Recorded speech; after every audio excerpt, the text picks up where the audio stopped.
70 BPSC PT 2024 घटना चक्र modern history को आज इस सेशन में हम डिस्कस करने वाले हैं।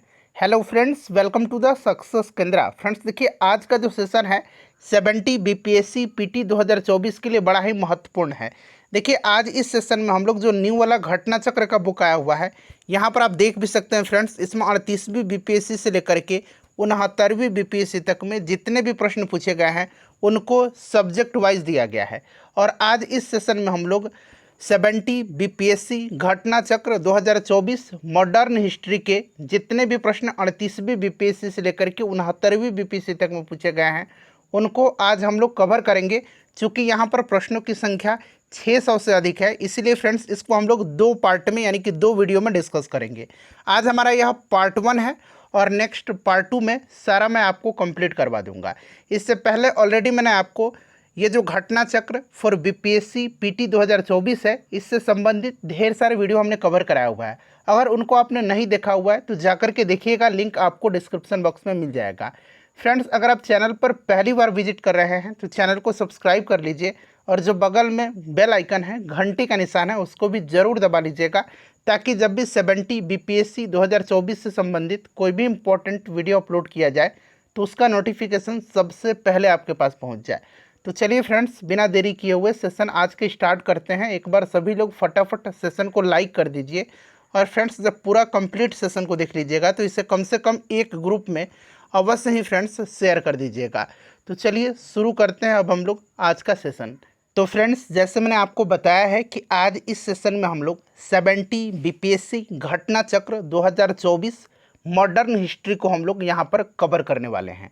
फ्रेंड्स देखिए, 38वीं बीपीएससी से लेकर के 69वीं बीपीएससी तक में जितने भी मॉडर्न हिस्ट्री के प्रश्न पूछे गए हैं, आधुनिक भारत के इतिहास से संबंधित प्रश्न पूछे गए हैं, उनको आज इस सेशन में हम डिस्कस करेंगे। और मैं आपको पहले ही बता देता हूं फ्रेंड्स कि ये जो मॉडर्न हिस्ट्री है इसमें प्रश्नों की संख्या 600 से भी अधिक है, इसीलिए इसको हम लोग दो पार्ट में कवर करेंगे। आज हम लोग पार्ट 1 डिस्कस करेंगे और इस पार्ट 1 में हम लोग 300 से अधिक प्रश्नों को कवर करेंगे। फिर हम लोग पार्ट 2 में भी 300 से अधिक प्रश्नों को कवर करेंगे। इस प्रकार से हम लोग इस कंप्लीट 600 प्लस प्रश्नों को हम लोग केवल दो वीडियो में, केवल दो सेशन में डिस्कस करेंगे। चलिए स्टार्ट करते हैं फ्रेंड्स। एक बार सभी लोग फटाफट सेशन को लाइक कर दीजिए। यहाँ पर आप देख भी सकते हैं आधुनिक भारत का इतिहास, और देखिए यहाँ पर प्रत्येक प्रश्न के नीचे आपको लिखा मिल जाएगा कि यह प्रश्न जो है किस वर्ष बीपीएससी में पूछा गया है। आप देख भी सकते हैं ये 45वीं बीपीएससी प्री 2001-2 का प्रश्न है। पहला प्रश्न है, पढ़िए कि पुर्तगाली उपनिवेश का प्रथम वायसराय भारत में कौन हुआ। फ्रेंड्स देखिए, अगर आप आंसर पहले से जानते हैं तो आंसर कमेंट करते चलिएगा। इससे क्या होगा कि आपका रिवीजन होते चलेगा और साथ ही साथ जो भी मैं एक्सप्लेन करूँगा उसको भी ध्यानपूर्वक सुनिएगा। इस तरह से एक प्रश्न के साथ साथ आपके 2 से 3 प्रश्न जो है कवर होते चलेंगे।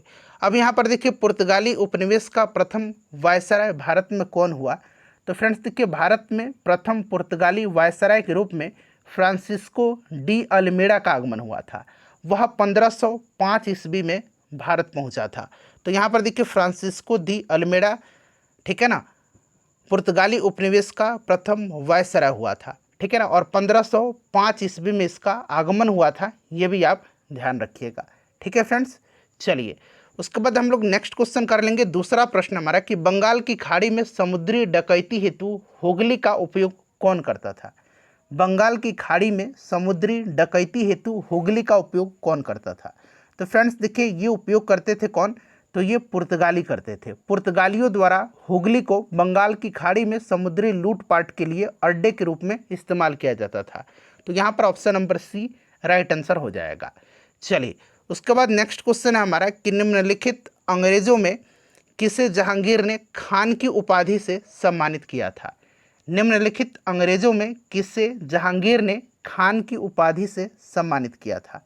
तो फ्रेंड्स ये आपको भी पता है, यह हॉकिंस को किया था। हॉकिंस जो था ये ईस्ट इंडिया कंपनी का एक कर्मचारी तथा व्यापारी था और वह बादशाह जहांगीर के नाम इंग्लैंड के राजा जेम्स प्रथम का पत्र लेकर के 1608 ईस्वी में सूरत पहुंचा था, ठीक है ना। जहांगीर ने हॉकिंस को 400 का मनसब, याद रखिएगा, जहांगीर ने हॉकिंस को 400 का मनसब तथा फिरंगी खान अथवा इंग्लिश खां की उपाधि दिया था? ये भी आप ध्यान रखेंगे। यहाँ पर हॉकिंस राइट आंसर इसका हो जाएगा। चलिए नेक्स्ट क्वेश्चन हमारा कि भारत में 1612 ईस्वी में अंग्रेजों ने अपनी पहली फैक्ट्री कहाँ पर स्थापित किया था? बताइए राइट आंसर इसका क्या होगा, करेक्ट आंसर बताइए। भारत में 1612 में अंग्रेज़ों ने अपनी पहली फैक्ट्री कहाँ स्थापित किया था? तो फ्रेंड्स ये किया था सूरत में, ठीक है ना, सूरत में, ध्यान रखिएगा यहाँ पर सूरत इसका आंसर हो जाएगा, सूरत में किया था। चलिए उसके बाद देखिएगा कि निम्नलिखित में से किस अंग्रेज अधिकारी ने पुर्तगालियों को स्वाली के स्थान पर हराया था? बताइए स्वाली के स्थान पर हराया था, करेक्ट आंसर यहाँ पर क्या होगा? तो फ्रेंड्स देखिए यहाँ पर इसका जो राइट आंसर होगा ना वो आपका ऑप्शन बी हो जाएगा, थॉमस बेस्ट, ठीक है ना, थॉमस बेस्ट, याद रखिएगा थॉमस बेस्ट करेक्ट आंसर हो जाएगा। चलिए थॉमस बेस्ट। नेक्स्ट क्वेश्चन कर लेंगे हम लोग, अगला प्रश्न है हमारा, देखिए नेक्स्ट क्वेश्चन है किस मुगल शासक के समय में सर थॉमस रो भारत आया था? सर थॉमस रो भारत आया था। तो फ्रेंड्स ये भी आया था जहांगीर के समय में, ठीक है ना, और अभी हमने हॉकिंस के बारे में भी पढ़ा है, तो हॉकिंस भी जहांगीर के समय में आया था और सर थॉमस रो भी जहांगीर के समय में ही आया था, ठीक है। सर थॉमस रो ये आपके ब्रिटेन के राजा जेम्स प्रथम के दूत के रूप में 1615 में ये सूरत पहुंचा था और 1616 में वह अजमेर में मुगल शासक जहांगीर के दरबार में उपस्थित हुआ था, तो इसे भी आप ध्यान रखेंगे। चलिए 67वीं बीपीएससी का प्रश्न था, देखिए डच ईस्ट इंडिया कंपनी ने किस वर्ष अपनी फैक्ट्री पटना में स्थापित किया था? बड़ा ही इंपॉर्टेंट है और बड़ा ही फेवरेट क्वेश्चन है ये बीपीएससी का, ठीक है ना। डच ईस्ट इंडिया कंपनी ने किस वर्ष अपनी फैक्ट्री पटना में स्थापित किया था? तो याद रखिएगा फ्रेंड्स 1632 में, ठीक है ना, ये 65 बीपीएससी का प्रश्न है और आगे भी आपको देखने को मिलेगा 1632 में, ठीक है ना। डच ईस्ट इंडिया कंपनी ने 1632 में अपनी फैक्ट्री कहाँ पर स्थापित किया था? तो ये जगह का भी नाम इंपॉर्टेंट है, पटना, आप याद रखिएगा, ठीक है ना। चलिए उसके बाद नेक्स्ट क्वेश्चन हमारा कि डच ईस्ट इंडिया कंपनी ने किस वर्ष पटना में अपना कारखाना स्थापित किया था? तो देखिए फिर से ये प्रश्न रिपीट हुआ, ये 69वीं बीपीएससी में, पिछली बार ही ये प्रश्न पूछा गया है, ठीक है ना। आप देख सकते हैं 1632 यहाँ पर दिया गया है, ऑप्शन नंबर यहाँ पर सी राइट आंसर हो जाएगा। नेक्स्ट क्वेश्चन हमारे कि सर्वप्रथम किस मुगल शासक ने ब्रिटिश के विरुद्ध संघर्ष किया था? बताइए राइट आंसर क्या होगा इसका? सर्वप्रथम किस मुगल शासक ने ब्रिटिश के विरुद्ध संघर्ष किया था? देखिए मुगलों का अंग्रेजों यानी कि ब्रिटिशों के साथ पहली बार संघर्ष 1686 में औरंगजेब के शासनकाल में हुआ था, ठीक है ना। मुगल गवर्नर शाइस्ता खान ने जॉब चौरनौक सहित अंग्रेजों को हुगली से खदेड़ दिया था, तो यहाँ पर औरंगजेब यहाँ पर आंसर हो जाएगा। चलिए उसके बाद देखिए निम्नलिखित में से प्रथम कर्नाटक युद्ध का कौन सा तत्कालिक कारण था? प्रथम कर्नाटक युद्ध, ठीक है ना, कर्नाटक का प्रथम युद्ध जो है ये 1746 से 1748 ईस्वी तक चला था। ऑस्ट्रिया के उत्तराधिकार युद्ध जो कि 1740 में आरंभ हुआ था, इसी का एकमात्र विस्तार था यह, ठीक है ना। और देखिए अंग्रेजों द्वारा फ्रांसीसी जहाज़ों का अधिग्रहण जो है प्रथम कर्नाटक युद्ध का तात्कालिक कारण माना जाता है, तो ऑप्शन नंबर यहाँ पर डी करेक्ट आंसर इसका हो जाएगा, ठीक है, इसे आप ध्यान रखिएगा, इंपॉर्टेंट है। चलिए नेक्स्ट क्वेश्चन कर लेंगे, और आपको पता है कि एक्स ला सापेल की संधि के तहत जो है ऑस्ट्रिया के उत्तराधिकार युद्ध का समापन हुआ था, ठीक है ना, इसे भी आप ध्यान रखेंगे। चलिए उसके बाद हम लोग नेक्स्ट क्वेश्चन करेंगे कि 1760 का प्रसिद्ध वांडीवास का युद्ध अंग्रेजों द्वारा किसके खिलाफ लड़ा गया था? आपको याद रखना है फ्रेंड्स कि वांडीवास का युद्ध हुआ था कब? तो 1760 में हुआ था। अंग्रेज और किसके मध्य हुआ था? तो अंग्रेजों और फ्रांसीसियों के मध्य हुआ था।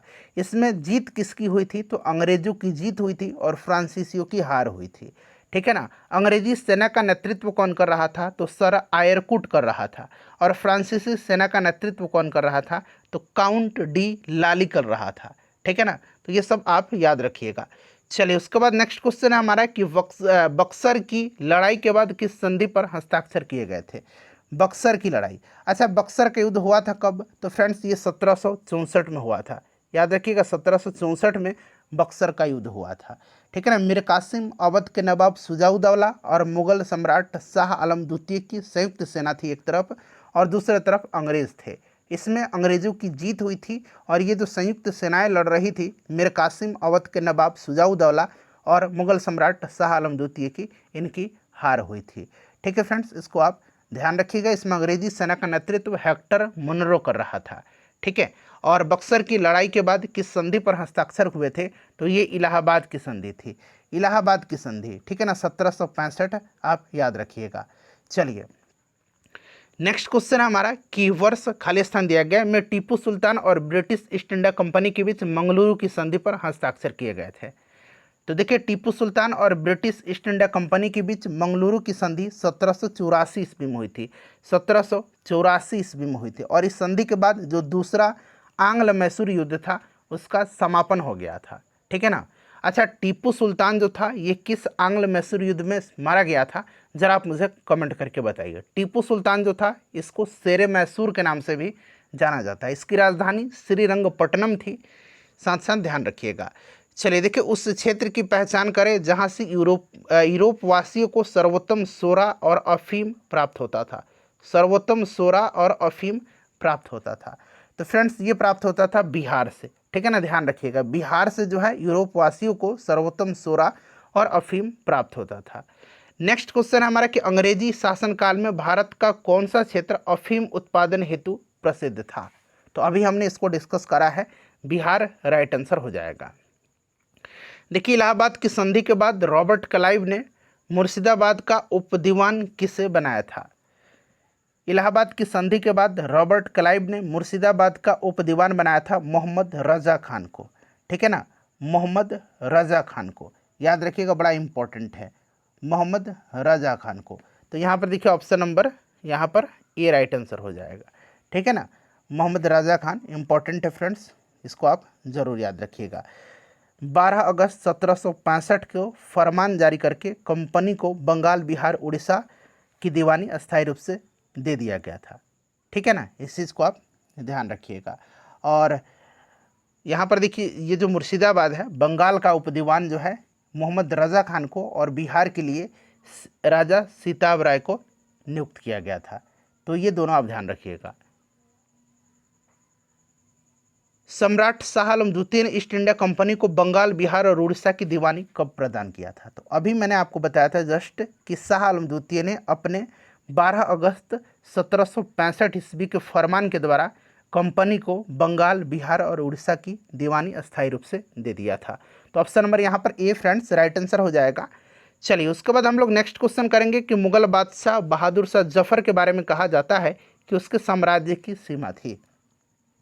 बहादुर शाह जफर के बारे में नहीं बल्कि मुगल शासक शाह आलम द्वितीय के बारे में कहा जाता है। ठीक है ना, शाह आलम द्वितीय के बारे में, शाह आलम द्वितीय के बारे में कहा जाता है। ये कहावत है, ठीक है ना, फारसी भाषा में है कि सल्तनत शाह आलम अज दिल्ली तपालम, अर्थात शाह आलम के काल में मुगल साम्राज्य सिकुड़ते सिमटते दिल्ली के लाल किले से मात्र पालम गांव तक रह गया था। ठीक है ना, तो यहाँ पर इसका आंसर होगा आपका इनमें से कोई नहीं। ठीक है ना, हालांकि उस समय क्या हुआ था कि जो बिहार लोकसभा आयोग जो है ना इस प्रश्न को निरस्त कर दिया था, मतलब डिलीट कर दिया था। ठीक है ना, तो ये मुगल बादशाह बहादुर शाह जफर के बारे में नहीं, ये मुगल बादशाह शाह आलम द्वितीय के बारे में है। ठीक है, चलिए उसके बाद देखिएगा कि रणजीत सिंह ने सुप्रसिद्ध कोहिनूर हीरा प्राप्त किया था। तो देखिए रणजीत सिंह ने सुप्रसिद्ध कोहिनूर हीरा किससे प्राप्त किया था। तो फ्रेंड्स यह शाह शुजा से प्राप्त किया था। ठीक है ना, शाह शुजा से इन्होंने प्राप्त किया था, याद रखिएगा। ठीक है, शाह शुजा, इसने काबुल का राज्य प्राप्त करने के लिए शाह शुजा ने रणजीत सिंह से सहायता मांगी थी और उन्हें कोहिनूर, जिसको कि कोहिनूर हीरा कहा जाता था, उसको भेंट दिया था। ठीक है, चलिए उसके बाद नेक्स्ट क्वेश्चन है हमारा कि टीपू सुल्तान ने अपनी राजधानी बनाई थी। तो मैंने बताया था कि टीपू सुल्तान की राजधानी श्रीरंगपट्टनम में थी। तो ऑप्शन नंबर यहाँ पर ए राइट आंसर हो जाएगा। देखिए अंग्रेजों ने श्रीरंगपट्टनम की संधि किसके साथ किया था, श्रीरंगपट्टनम की संधि किसके साथ किया था। तो देखिए श्रीरंगपट्टनम की संधि किया था टीपू सुल्तान के साथ। ऑप्शन नंबर यहाँ पर सी राइट आंसर हो जाएगा। ठीक है ना, श्रीरंगपट्टनम की संधि हुई थी और इस संधि के द्वारा जो तीसरा आंग्ल मैसूर युद्ध था वो समाप्त हो गया था। ठीक है ना, और इसी तीसरे आंग्ल मैसूर युद्ध में आपको याद होगा टीपू सुल्तान किस में मारा गया था, चौथे आंग्ल मैसूर युद्ध में मारा गया था। ठीक है, चतुर्थ आंग्ल मैसूर युद्ध में टीपू सुल्तान मारा गया था। देखिए, ठगों का उन्मूलन किसके नेतृत्व में हुआ था? बताइए, ठगों का उन्मूलन जो है ये किसके नेतृत्व में हुआ था? इंपॉर्टेंट क्वेश्चन आप देख सकते हैं, 64वीं बीपीएससी में ये प्रश्न पूछा गया है। चलिए बताइए, ठगों का उन्मूलन किसके नेतृत्व में हुआ था? तो देखिए फ्रेंड्स, ये हुआ था कैप्टन स्लीमैन के नेतृत्व में। ठीक है ना, कैप्टन स्लीमैन के नेतृत्व में ठगों का उन्मूलन। ठीक है ना, कैप्टन स्लीमैन के नेतृत्व में, याद रखिएगा, बड़ा इंपॉर्टेंट है। ठीक है, इंपॉर्टेंट है। चलिए, लॉर्ड विलियम बेंटिक ने कैप्टन स्लीमैन को ठगों के विरुद्ध कार्रवाई करने के लिए नियुक्त किया था और उसने लगभग 1500 ठगों को बंदी बना लिया। ठीक है, विलियम बेंटिक के समय में। चलिए, उसके बाद देखिएगा कि निम्नलिखित में से कौन से सामाजिक सुधार विलियम बेंटिक ने आरंभ किए थे? विलियम बेंटिक ने, यहाँ पर देखिए ये 1 2 3 4 यहाँ पर आपको कथन दिया गया है और नीचे कूट में से आपको सही उत्तर चुन करके बताना है। ये 67वीं बीपीएससी का प्रश्न है। चलिए, तो हम लोग यहाँ पर एक एक करके सब लोग पढ़ेंगे कि सती प्रथा का उन्मूलन किया था। तो बिल्कुल सही दिया गया, लॉर्ड विलियम बेंटिक ने सती प्रथा का उन्मूलन किया था। तो ये तो आपका सही हो गया। दास प्रथा का उन्मूलन इसने किया था, दास प्रथा का उन्मूलन। ठीक है ना, तो दास प्रथा का भी उन्मूलन किया था विलियम बेंटिक के काल में ही। भारत सरकार अधिनियम 1833 पारित किया गया था। ठीक है ना, भारत सरकार अधिनियम 1833 पारित किया गया था और इसमें दास प्रथा के उन्मूलन का प्रावधान किया गया था। तो ये भी आपका सही हो जाएगा। ठीक है ना। चलिए, उसके बाद देखिएगा कि धर्म परिवर्तन के कारण अयोग्यता के प्रावधान को हटाना, तो ये आपका यहाँ पर जो है ये नहीं होगा। ठीक है, ये गलत दिया गया है। और ठगों से संबंधित गिरोहों का दमन कैप्टन स्लीमैन के नेतृत्व में, अभी मैंने आपको बताया था। तो पहला, दूसरा और चौथा यहाँ पर बिल्कुल यहाँ पर राइट आंसर हो जाएगा। ठीक है ना। तो धर्म परिवर्तन के कारण अयोग्यता का प्रावधान 1850 ईस्वी में हटाया गया था। ठीक है ना, 1850 में। तो ये आपकी विलियम बेंटिक के बाद की बात है, तो ये नहीं होगा। पहला, दूसरा और चौथा राइट आंसर हो जाएगा। देखिए कहाँ पर दिया गया है, ऑप्शन सी में दिया गया, पहला, दूसरा और चौथा। चलिए फ्रेंड्स, नेक्स्ट क्वेश्चन है कि किसने सिंध विजित कर उसका अधिग्रहण किया था? बताइए, किसने सिंध विजित कर उसका अधिग्रहण किया था? तो फ्रेंड्स, ये किया था किसने? चार्ल्स नेपियर ने। 1843 में अफगानिस्तान युद्ध के बाद चार्ल्स नेपियर ने सिंध का विलय ब्रिटिश भारत में कर लिया था, चार्ल्स नेपियर ने। ठीक है ना। नेक्स्ट क्वेश्चन है कि अंग्रेजों ने भारत पर लंबे समय तक राज्य कैसे किया था? अंग्रेजों ने भारत पर लंबे समय तक राज्य कैसे किया था? तो फ्रेंड्स, ये बांटो और राज्य करो की नीति के कारण। ठीक है ना, ऑप्शन सी राइट आंसर हो जाएगा। इससे पहले मैंने आपको प्राचीन भारत का इतिहास कराया हुआ है। उसके बाद देखिए बायोलॉजी, फिजिक्स मैंने कवर करा दिया था। बिहार का हिस्ट्री और बिहार का ज्योग्राफी मैंने कवर कराया हुआ है। अगर आपने नहीं देखा है तो देख लीजिएगा, लिंक आपको डिस्क्रिप्शन बॉक्स में मिल जाएंगे। देखिए, बंगाल में द्विशासन प्रणाली किसके द्वारा लागू किया गया था? तो द्विशासन जो था, इसका शुरुआत बंगाल में रॉबर्ट क्लाइव के समय में 1765 ईस्वी में हुई थी और वारेन हेस्टिंग के कार्यकाल में 1772 में इस कोर्ट ऑफ डायरेक्टर्स ने दोहरी शासन प्रणाली को समाप्त करने का निर्णय लिया था और कलकत्ता परिषद एवं उसके प्रधान को आज्ञा दिया था कि वे स्वयं दीवान बने और बंगाल, बिहार और उड़ीसा के प्रबंध को अपने हाथों में ले ले। वारेन हेस्टिंग्स ने दोनों उप दीवान मोहम्मद रजा और राजा सीताब राय को बर्खास्त कर दिया था, पदच्युत कर दिया था। ठीक है ना, तो यहाँ पर ऑप्शन सी राइट आंसर होगा इसका। चलिए, द्वैध शासन का जनक किसे माना जाता है? द्वैध शासन का जनक माना जाता है सर लियोनिल कार्टिस को। ठीक है ना, बड़ा इंपॉर्टेंट है, याद रखिएगा, सर लियोनिल कार्टिस को। इनको जो है आपको द्वैध शासन का जनक माना जाता है। ठीक है। नेक्स्ट क्वेश्चन है हमारा कि भारत में प्रथम रेलवे लाइन किस ब्रिटिश गवर्नर के समय में बिछाई गई थी? तो भली भांति आपको याद होगा फ्रेंड्स कि 1853 में बम्बई से लेकर के थाने के बीच लॉर्ड डलहौजी के समय में ये बिछाई गई थी। ठीक है ना, तो यहाँ पर देखिए लॉर्ड डलहौजी राइट आंसर हो जाएगा। क्लियर। चलिए, उसके बाद नेक्स्ट क्वेश्चन कर लेंगे कि मुंगेर का बरहिया ताल विरोध जो है इसका उद्देश्य क्या था? मुंगेर का बरहिया ताल विरोध का उद्देश्य क्या था? देखिए, मुंगेर के बरहिया ताल जो विरोध था उसका उद्देश्य बकास्त भूमि की वापसी की मांग थी और यह आंदोलन 1936 से 38 तक, 1936 से 1938 तक कार्यानंद शर्मा के नेतृत्व में चलाया गया था। नाम इंपॉर्टेंट है, कार्यानंद शर्मा। ठीक है ना, तो यहाँ पर आप ऑप्शन ए राइट आंसर कर लेंगे, बकास्त भूमि की वापसी की मांग। देखिए, 1857 में भारत का गवर्नर जनरल कौन था? ऑब्वियसली आपको भी याद होगा, लॉर्ड कैनिंग था। ठीक है ना, लॉर्ड कैनिंग यहाँ पर राइट आंसर हो जाएगा। ठीक है, लॉर्ड कैनिंग ये भारत का अंतिम गवर्नर जनरल और पहला वायसराय था। क्लियर। चलिए उसके बाद नेक्स्ट क्वेश्चन करेंगे कि अंग्रेजी भारतीय सेना में चर्बी वाले कारतूस से चलने वाले एनफील्ड राइफल कब शामिल किया गया था। तो देखिए जो एनफील्ड राइफल था ना, ये आपको शामिल किया गया था दिसंबर 1856 में, ठीक है ना। चलिए तो यहाँ पर option number B right answer हो जाएगा इसका। आपको याद होगा कि दिसंबर 1856 में सरकार ने पुराने लोहे वाली बंदूक ब्राउन बेस के स्थान पर नए एनफील्ड राइफल को प्रयोग का निश्चय किया था, और इन राइफलों में दमदम, अंबाला और जो आपका सियालकोट था वहाँ पर जो है चर्बी युक्त कारतूसों का प्रयोग किया जाना था, जिसमें कि गाय और सुअर की चर्बी लगी होती थी, और इस नई राइफल में कारतूस के ऊपर भाग को मुंह से काटना पड़ता था। फिर जनवरी 1857 में, एक महीने के बाद, बंगाल सेना में यह अफवाह फैल गया कि चर्बी वाले कारतूस में गाय और सुअर की चर्बी है, और सैनिक अधिकारियों ने इस अफवाह की जांच किए बिना तुरंत इसका खंडन कर दिया। किंतु सैनिकों का विश्वास हो गया कि चर्बी वाले कारतूस का प्रयोग उनके धर्म को भ्रष्ट करने के लिए निश्चित रूप से एक प्रयत्न है, साजिश है, ठीक है। और यही कारतूस 1857 के विद्रोह की तात्कालिक कारण बनी थी। चलिए उसके बाद देखिए 1857 के विद्रोह का नेतृत्व बिहार में किसने किया था। यह प्रश्न घुमा फिरा करके कई बार पूछा गया है, ठीक है। आप देखिएगा तो वीर कुंवर सिंह थे, ऑप्शन नंबर यहाँ पर बी राइट आंसर हो जाएगा, ठीक है। इनको बिहार का सिंह भी कहा जाता है, याद रखिएगा। चलिए उसके बाद देखिएगा कि बिहार में 1857 के विद्रोह का नेतृत्व किसने किया था। तो अभी मैंने आपको बताया था वीर कुंवर सिंह, राइट आंसर हो जाएगा।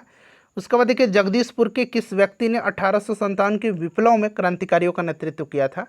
तो देखिए फिर से वीर कुंवर सिंह हो जाएंगे। देखिए कितना बार पूछा गया। कुंवर सिंह राजा कहाँ के थे, तो कुंवर सिंह जगदीशपुर के राजा थे। कहाँ के थे, जगदीशपुर के राजा थे, ठीक है। चलिए उसके बाद देखिएगा कि 1857 के विद्रोह के एक नेता कुंवर सिंह किस स्थान से संबंधित थे। तो ये जगदीशपुर थे। देखिए ये 67वीं बीपीएससी में पूछा गया है। देखिए कुंवर सिंह अंग्रेजों के खिलाफ 1857 के विद्रोह में किस जगह शामिल हुए थे, बताइए किस जगह ये शामिल हुए थे। तो फ्रेंड्स ये आरा में, ठीक है ना। तो यहाँ पर ऑप्शन ए राइट आंसर हो जाएगा। चलिए उसके बाद नेक्स्ट क्वेश्चन कर लेंगे कि इनमें से किसने 1857 के विद्रोह में सक्रिय भाग लिया था।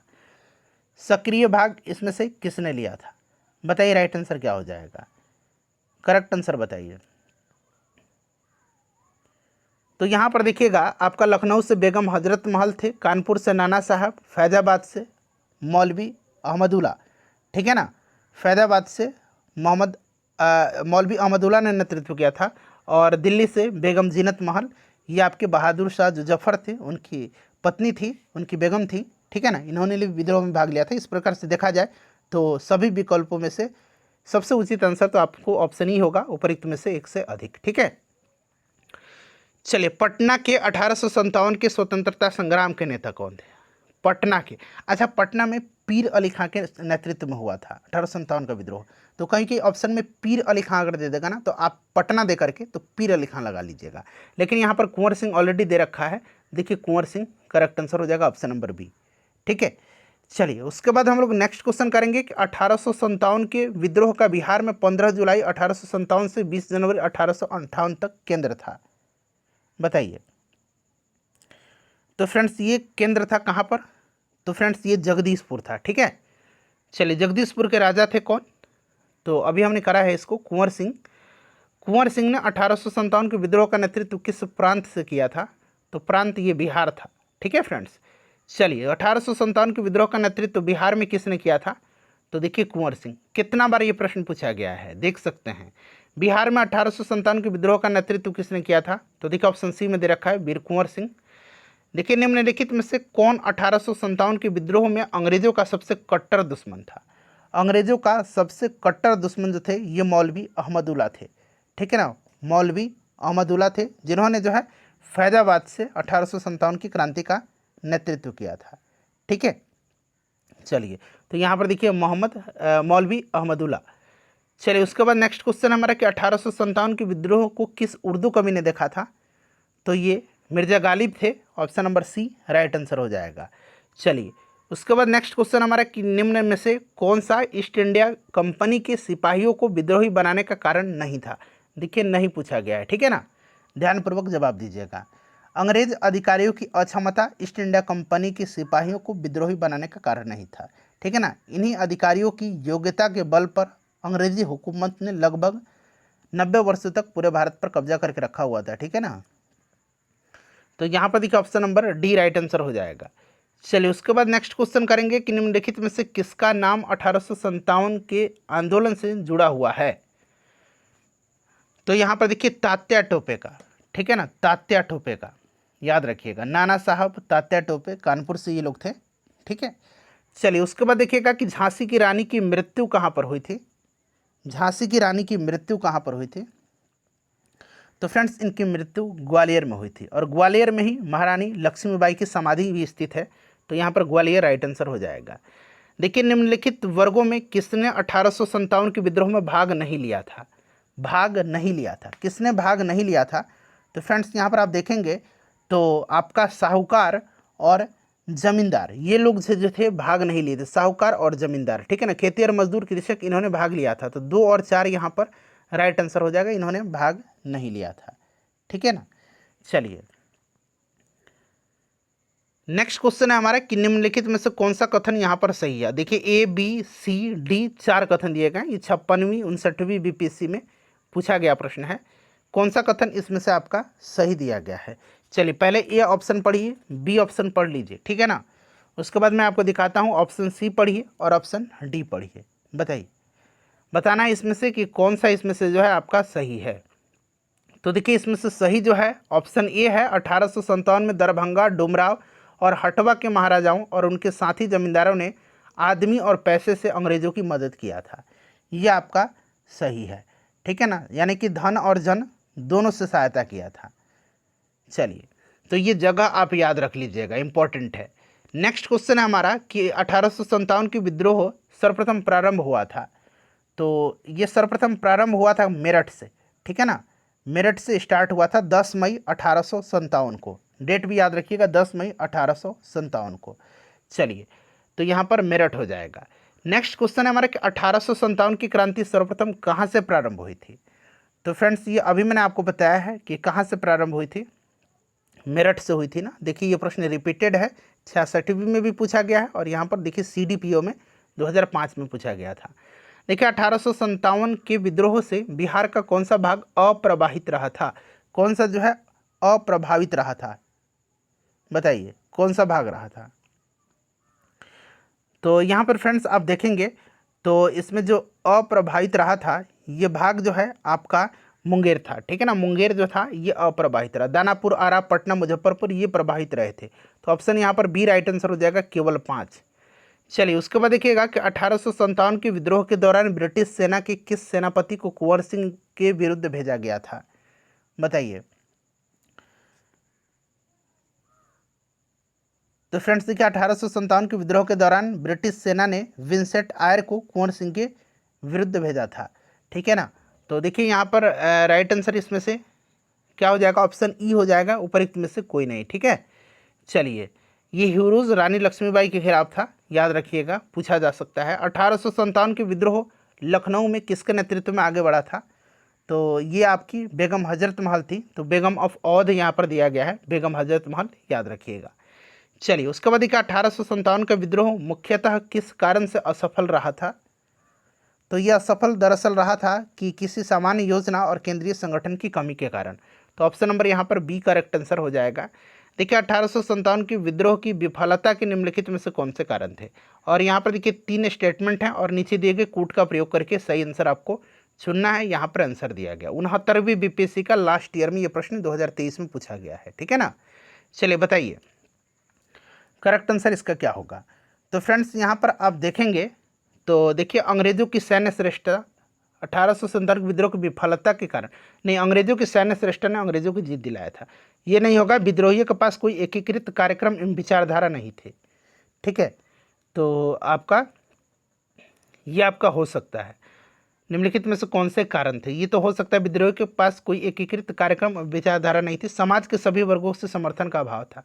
तो 2 और 3 यहाँ पर आंसर होना चाहिए। देखते हैं ऑप्शन में क्या दिया गया है, 2 और 3 दिया गया, ऑप्शन ए राइट आंसर हो जाएगा यहाँ पर, ठीक है। चलिए नेक्स्ट क्वेश्चन कर लेंगे हम लोग। अगला प्रश्न हमारा यहाँ पर देखिए कथन दिया गया है और कारण दिया गया है। कह कि 1857 में प्रथम स्वतंत्रता संग्राम ब्रिटिश सरकार से स्वतंत्रता प्राप्त करने में असफल रहा था। कारण है कि बहादुर शाह जफर के नेतृत्व को जन सहयोग नहीं मिला था और अधिकांश महत्वपूर्ण रियासतों के शासक ने उनका साथ देने में कतरा गए थे। और बताइए कि नीचे दिए गए कोड का प्रयोग करके आंसर आपको यहाँ पर बताना है कि दोनों सही हैं, क और का, और का सही स्पष्टीकरण है। ऑप्शन बी में पढ़िए, ठीक है ना, और इसका आंसर दीजिए। देखिए ऑप्शन ए राइट आंसर हो जाएगा, दोनों जो सही हैं और का सही स्पष्टीकरण है। बिल्कुल बिल्कुल है, बहादुर शाह जफर के नेतृत्व को जनसहयोग नहीं मिला था और अधिकांश महत्वपूर्ण रियासतों के शासक उनका साथ देने से कतरा गए थे। ठीक है, चलिए नेक्स्ट क्वेश्चन कर लेंगे। अगला प्रश्न कर लेंगे। चलिए नेक्स्ट क्वेश्चन है हमारा कि महारानी विक्टोरिया ने भारतीय प्रशासन को ब्रिटिश ताज के नियंत्रण में लेने की घोषणा कब किया था? बताइए राइट आंसर क्या हो जाएगा।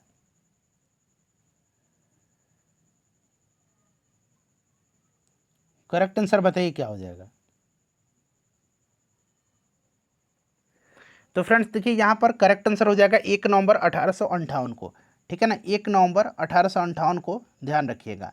चलिए 1 नवंबर 1858 को महारानी विक्टोरिया ने भारतीय प्रशासन को ब्रिटिश ताज के नियंत्रण में लेने की घोषणा किया था और इस घोषणा के बाद भारत में कंपनी शासन को समाप्त करके भारत में सीधे ब्रिटिश क्राउन के अधीन इसको कर दिया गया था। चलिए नेक्स्ट क्वेश्चन है हमारा कि निम्नलिखित में से किस तिथि को रानी विक्टोरिया की उद्घोषणा जारी हुई थी? तो अभी हमने इसके बारे में चर्चा किया है। 1 नवंबर 1857, 1 मिनट रुक जाइए, 1 नवंबर 1858 को होगा, ठीक है ना, 1 नवंबर 1858 को। चलिए उसके बाद देख लीजिएगा कि 1857 के विद्रोह के बाद ब्रिटिश सरकार ने सिपाहियों को इन प्रांतों से चयन किया था 1857 के बाद। तो फ्रेंड्स ये चयन किया था गोरखा, सिख और पंजाबी उत्तर प्रांत से। ठीक है ना, तो इसको आप ध्यान रखिएगा। ऑप्शन नंबर यहाँ पर सी करेक्ट आंसर हो जाएगा। 1 नवंबर 1858 को महारानी विक्टोरिया के घोषणा पत्र के अंतर्गत सेना का पुनर्गठन किया गया जो विभाजन और प्रतिलोभन की नीति पर आधारित था। नेक्स्ट क्वेश्चन हमारा कि निम्नलिखित में से किसने 1857 के विद्रोह को एक षड्यंत्र की संज्ञा दिया था? बताइए। तो फ्रेंड्स ये दिया था सर जेम्स आउट्रम और डब्ल्यू टेलर ने। ऑप्शन यहाँ पर ए राइट आंसर हो जाएगा। ठीक है ना, और आउट्रम का विचार था कि यह मुस्लिम षड्यंत्र था जिसमें हिंदू शिकायतों का लाभ उठाया जाए। जॉन लॉरेंस और सीले के अनुसार, यहाँ पर देखिए जॉन लॉरेंस दिया गया है और एक सीले हैं, ठीक है ना, सीले, जॉन लॉरेंस और सीले के अनुसार 1857 का विद्रोह एक पूर्णतया देशभक्त रहित स्वार्थी सैनिक विद्रोह था जिसमें न कोई स्थानीय नेतृत्व ही था और न ही इससे सर्वसाधारण का समर्थन भी प्राप्त था। ठीक है ना, चलिए उसके बाद नेक्स्ट क्वेश्चन करेंगे कि 1857 के विद्रोह को किसके द्वारा जो है प्रथम भारतीय स्वतंत्रता संग्राम के रूप में वर्णित किया गया है? तो ये तो आपको याद ही होगा, वी डी सावरकर जी के द्वारा। ठीक है, चलिए देखिए 2 बार प्रश्न पूछा गया है। देखिए 1857 के विद्रोह को किसके द्वारा प्रथम भारतीय स्वतंत्रता संग्राम के रूप में वर्णित किया गया है? तो फिर से देखिए ये प्रश्न पूछ लिया गया है। आप देख सकते हैं ये जो बीपीएससी टीआरई का पेपर हो रहा है टीचर वाला, उसमें भी ये प्रश्न पूछा गया है। उसके बाद देखिए निम्नलिखित में से कौन सा आयोग 1857 के विद्रोह के दमन के बाद भारतीय फौज के नव संगठन से संबंधित था? तो फ्रेंड्स ये था आपका पील कमीशन। ठीक है ना, पील आयोग था। और बंगाल में देखिए यूरोप सैनिकों का भारतीय सैनिकों से 1:2 का अनुपात रखा गया था, जबकि मद्रास और बम्बई में यह अनुपात 1:3 का रखा गया था। याद रखिएगा यह आपका पील कमीशन था। ठीक है, चलिए पील आयोग। नेक्स्ट क्वेश्चन हमारा कि प्रसिद्ध नाटक नील दर्पण जिसमें इंडिगो की खेती यानी कि नील की खेती करने वाले किसानों के दमन का चित्रण किया गया है, रचना किसके? नील दर्पण। बड़ा ही इंपॉर्टेंट है। नील दर्पण जो है ये दीनबंधु मित्र की रचना है। ठीक है ना, याद रखिए किन की रचना है? दीनबंधु मित्र की रचना है। चलिए दीनबंधु मित्र की रचना है। चलिए फ्रेंड्स नेक्स्ट क्वेश्चन कर लेंगे। अगला प्रश्न है कि नील विद्रोह के बारे में था, मतलब किसके बारे में था नील विद्रोह? सभी ऑप्शन आपको दिख रहा है ना, बताइए नील विद्रोह किसके बारे में था? तो देखिए रैयत नील की खेती नहीं करना चाह रहे थे पर उनसे एक अमान्य मूल्य पर जबरदस्ती नील की खेती करवाई जा रही थी। ठीक है, तो यहाँ पर ऑप्शन नंबर सी आपका राइट आंसर हो जाएगा। ठीक है, ध्यान रखिएगा फ्रेंड्स। चलिए नेक्स्ट क्वेश्चन कर लेंगे। अगला प्रश्न है कि निम्नलिखित में से कौन नील विद्रोह का नेता था? नील विद्रोह का नेता कौन था इसमें से? तो दिगंबर विश्वास और विष्णु चरण विश्वास, ऑप्शन नंबर यहाँ पर बी राइट आंसर हो जाएगा। ठीक है ना, याद रखिएगा, दिगंबर विश्वास और आपके विष्णु चरण विश्वास। ठीक है, याद रखिएगा। चलिए, इंपॉर्टेंट है ये। नेक्स्ट क्वेश्चन कर लेंगे। अगला प्रश्न है हमारा कि नील कृषकों की दुर्दशा पर लिखी गई पुस्तक नील दर्पण के लेखक कौन है? देखिए, नील दर्पण के लेखक फिर से पूछा गया है, तो ये दीनबंधु मित्र हैं, ऑप्शन बी राइट आंसर हो जाएगा। ठीक है ना, दीनबंधु मित्र। उसके बाद देखिएगा कि बंगाल और बिहार के नील कृषकों की दशा का वर्णन करते हुए नील दर्पण नाटक किसने लिखा है? देख सकते हैं, ये सब बीपीएससी का फेवरेट क्वेश्चन है, अलग अलग एग्जाम में ये प्रश्न बार बार रिपीट हो रहे हैं। नेक्स्ट क्वेश्चन है हमारा कि बंकिम चंद्र चटर्जी का उपन्यास आनंद मठ में किस विद्रोह का उल्लेख किया गया है? तो ये आपका सन्यासी विद्रोह का उल्लेख किया गया है, सन्यासी विद्रोह का। ठीक है ना, वंदे मातरम गीत आनंद मठ से लिया गया है, वंदे मातरम गीत। ठीक है ना, वंदे मातरम ये आपका लिया गया है आनंद मठ से, याद रखिएगा। चलिए, उसके बाद देखिए बंकिम चंद्र चट्टोपाध्याय के आनंद मठ में किस विद्रोह का उल्लेख है? सन्यासी विद्रोह का है ना। चलिए, उसके बाद देखिएगा कि बंकिम चंद्र चटर्जी के आनंद मठ में किस विद्रोह का उल्लेख है? देखिए कितना बार ये प्रश्न रिपीट हुआ है, सन्यासी विद्रोह का।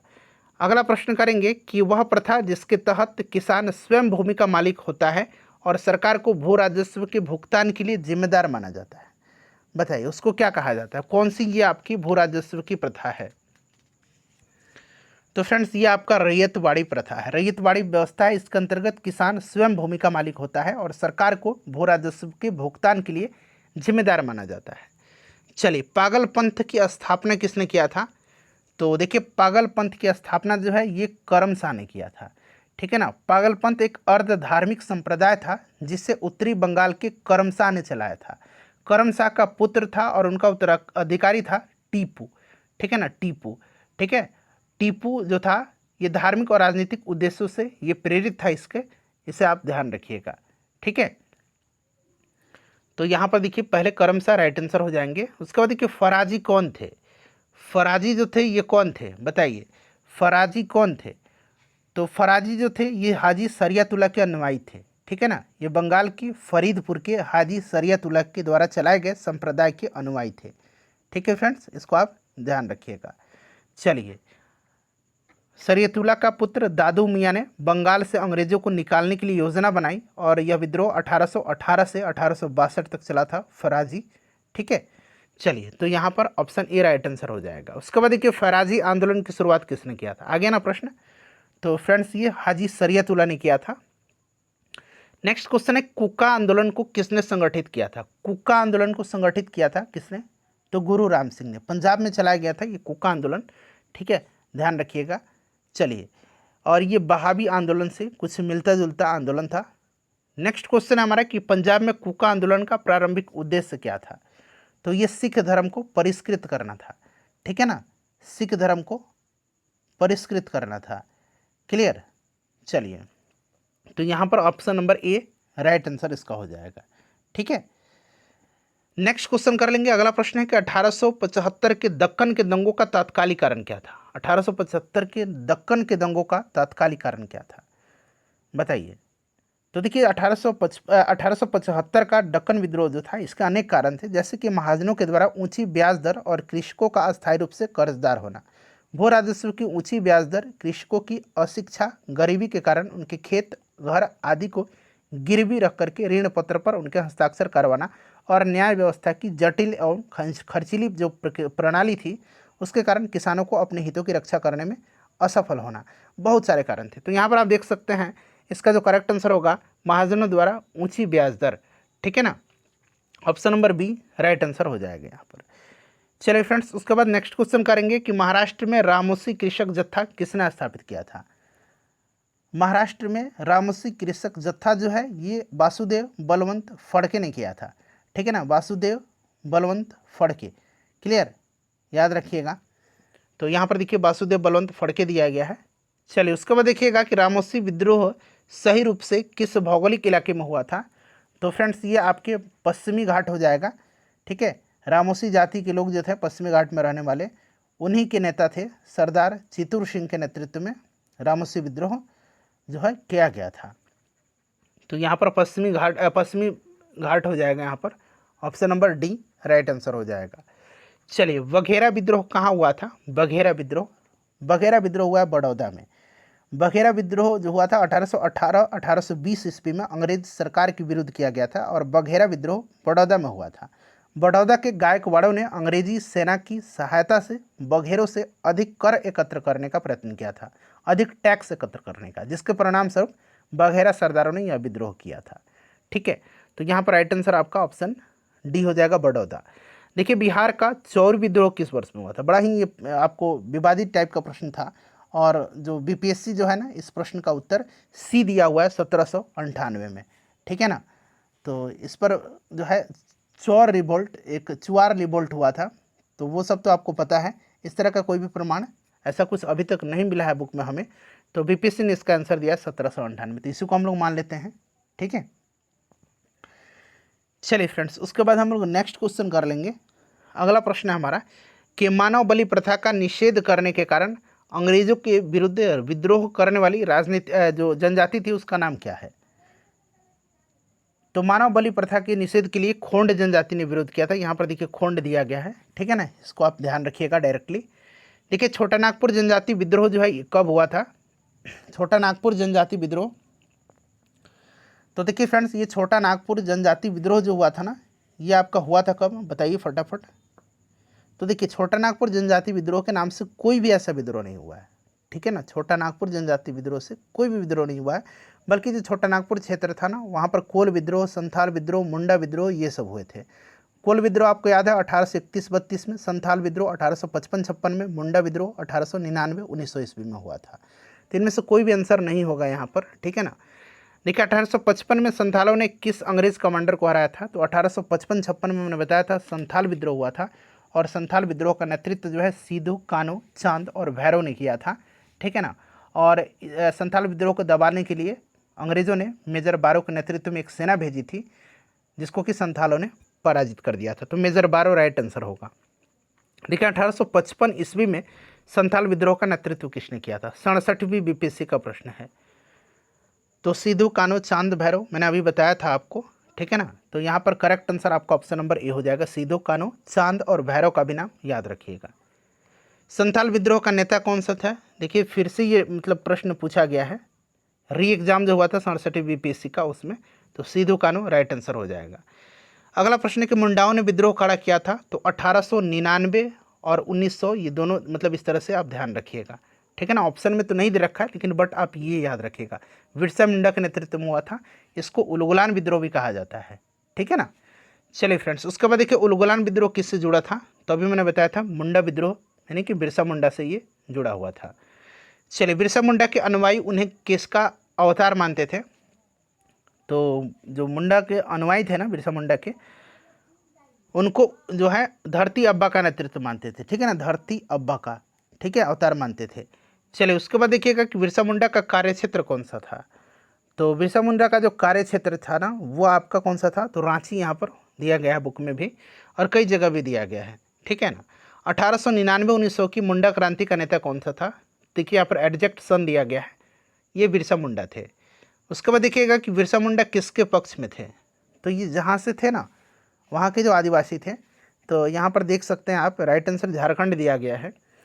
देखिए, 1831 में बुद्धो भगत के नेतृत्व में कोल विद्रोह किस क्षेत्र में होता? अच्छा, बुद्धो भगत याद रखिएगा। ठीक है ना, 1831-32 में कोल विद्रोह हुआ था। तो फ्रेंड्स, ये आपका छोटा नागपुर क्षेत्र के सिंहभूम, पलामू, हजारीबाग तथा मानभूम क्षेत्र में हुआ था। तो यहाँ पर देखिए सिंहभूम दिया गया है, option number B right answer हो जाएगा। ठीक है, चलिए, और बुद्धो भगत की मृत्यु के उपरांत इस विद्रोह का संचालन गंगा नारायण के द्वारा किया गया था। तो गंगा नारायण देकर के भी बीपीएससी टीचर में प्रश्न में एक पूछा गया था। ठीक है ना, तो इसको आप याद रखिएगा। देखिए, हौज विद्रोह हुआ था, हौज विद्रोह।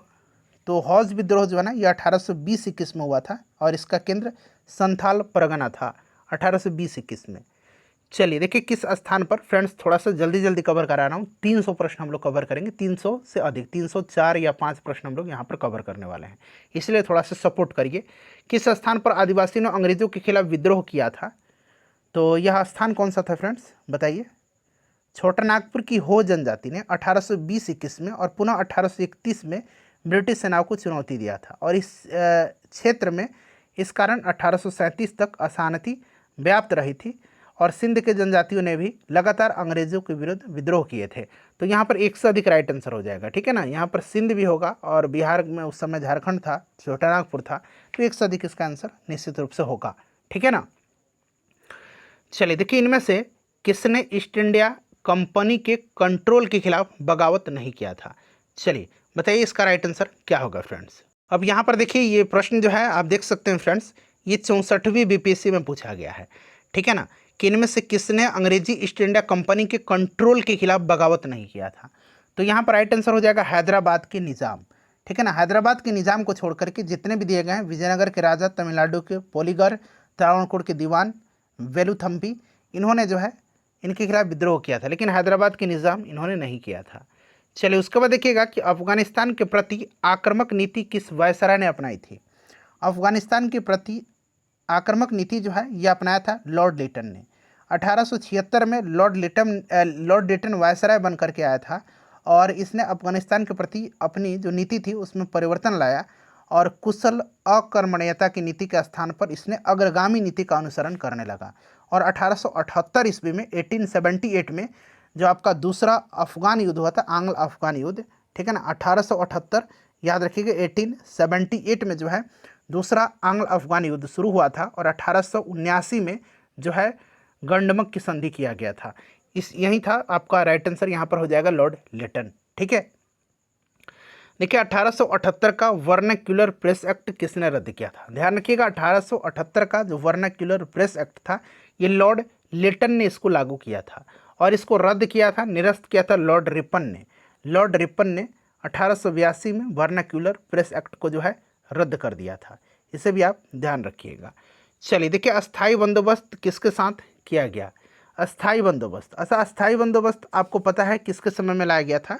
तो अस्थाई बंदोबस्त लाया गया था आपके 1793 में लॉर्ड कॉर्नवालिस के समय में, ठीक है ना। इसे इस्तमरारी, जागीरदारी, मालगुजारी एवं विस्बेदारी आदि विभिन्न नामों से जाना जाता है और जी अस्थाई बंदोबस्त की इसकी योजना जॉन सोर ने बनाया था, याद रखिएगा जॉन सोर ने बनाया था, जॉन सोर। चलिए उसके बाद देखिएगा कि बिहार में परमानेंट सेटलमेंट लागू करने का कारण क्या था? बिहार में परमानेंट सेटलमेंट लागू करने का कारण क्या था? तो भू राजस्व का राजस्व निर्णय करना, ठीक है ना। तो यहाँ पर option number C right answer हो जाएगा, क्लियर। लॉर्ड कॉर्नवालिस के समय में भू राजस्व व्यवस्था आरंभ में जो है 10 वर्षीय व्यवस्था के रूप में 1793 में आपको याद होगा लागू किया गया था, परमानेंट सेटलमेंट यानी कि अस्थायी बंदोबस्त के रूप में। चलिए उसके बाद नेक्स्ट क्वेश्चन हमारा कि रैयतवाड़ी व्यवस्था सर्वप्रथम कहाँ लागू किया गया था? रैयतवाड़ी व्यवस्था, तो रैयतवाड़ी व्यवस्था को मद्रास प्रेसिडेंसी में अलेक्जेंडर रीड के द्वारा 1792 में तमिलनाडु के बारामहल क्षेत्र में लागू किया गया था और इसके बाद यह व्यवस्था बम्बई प्रेसिडेंसी में भी लागू किया गया था।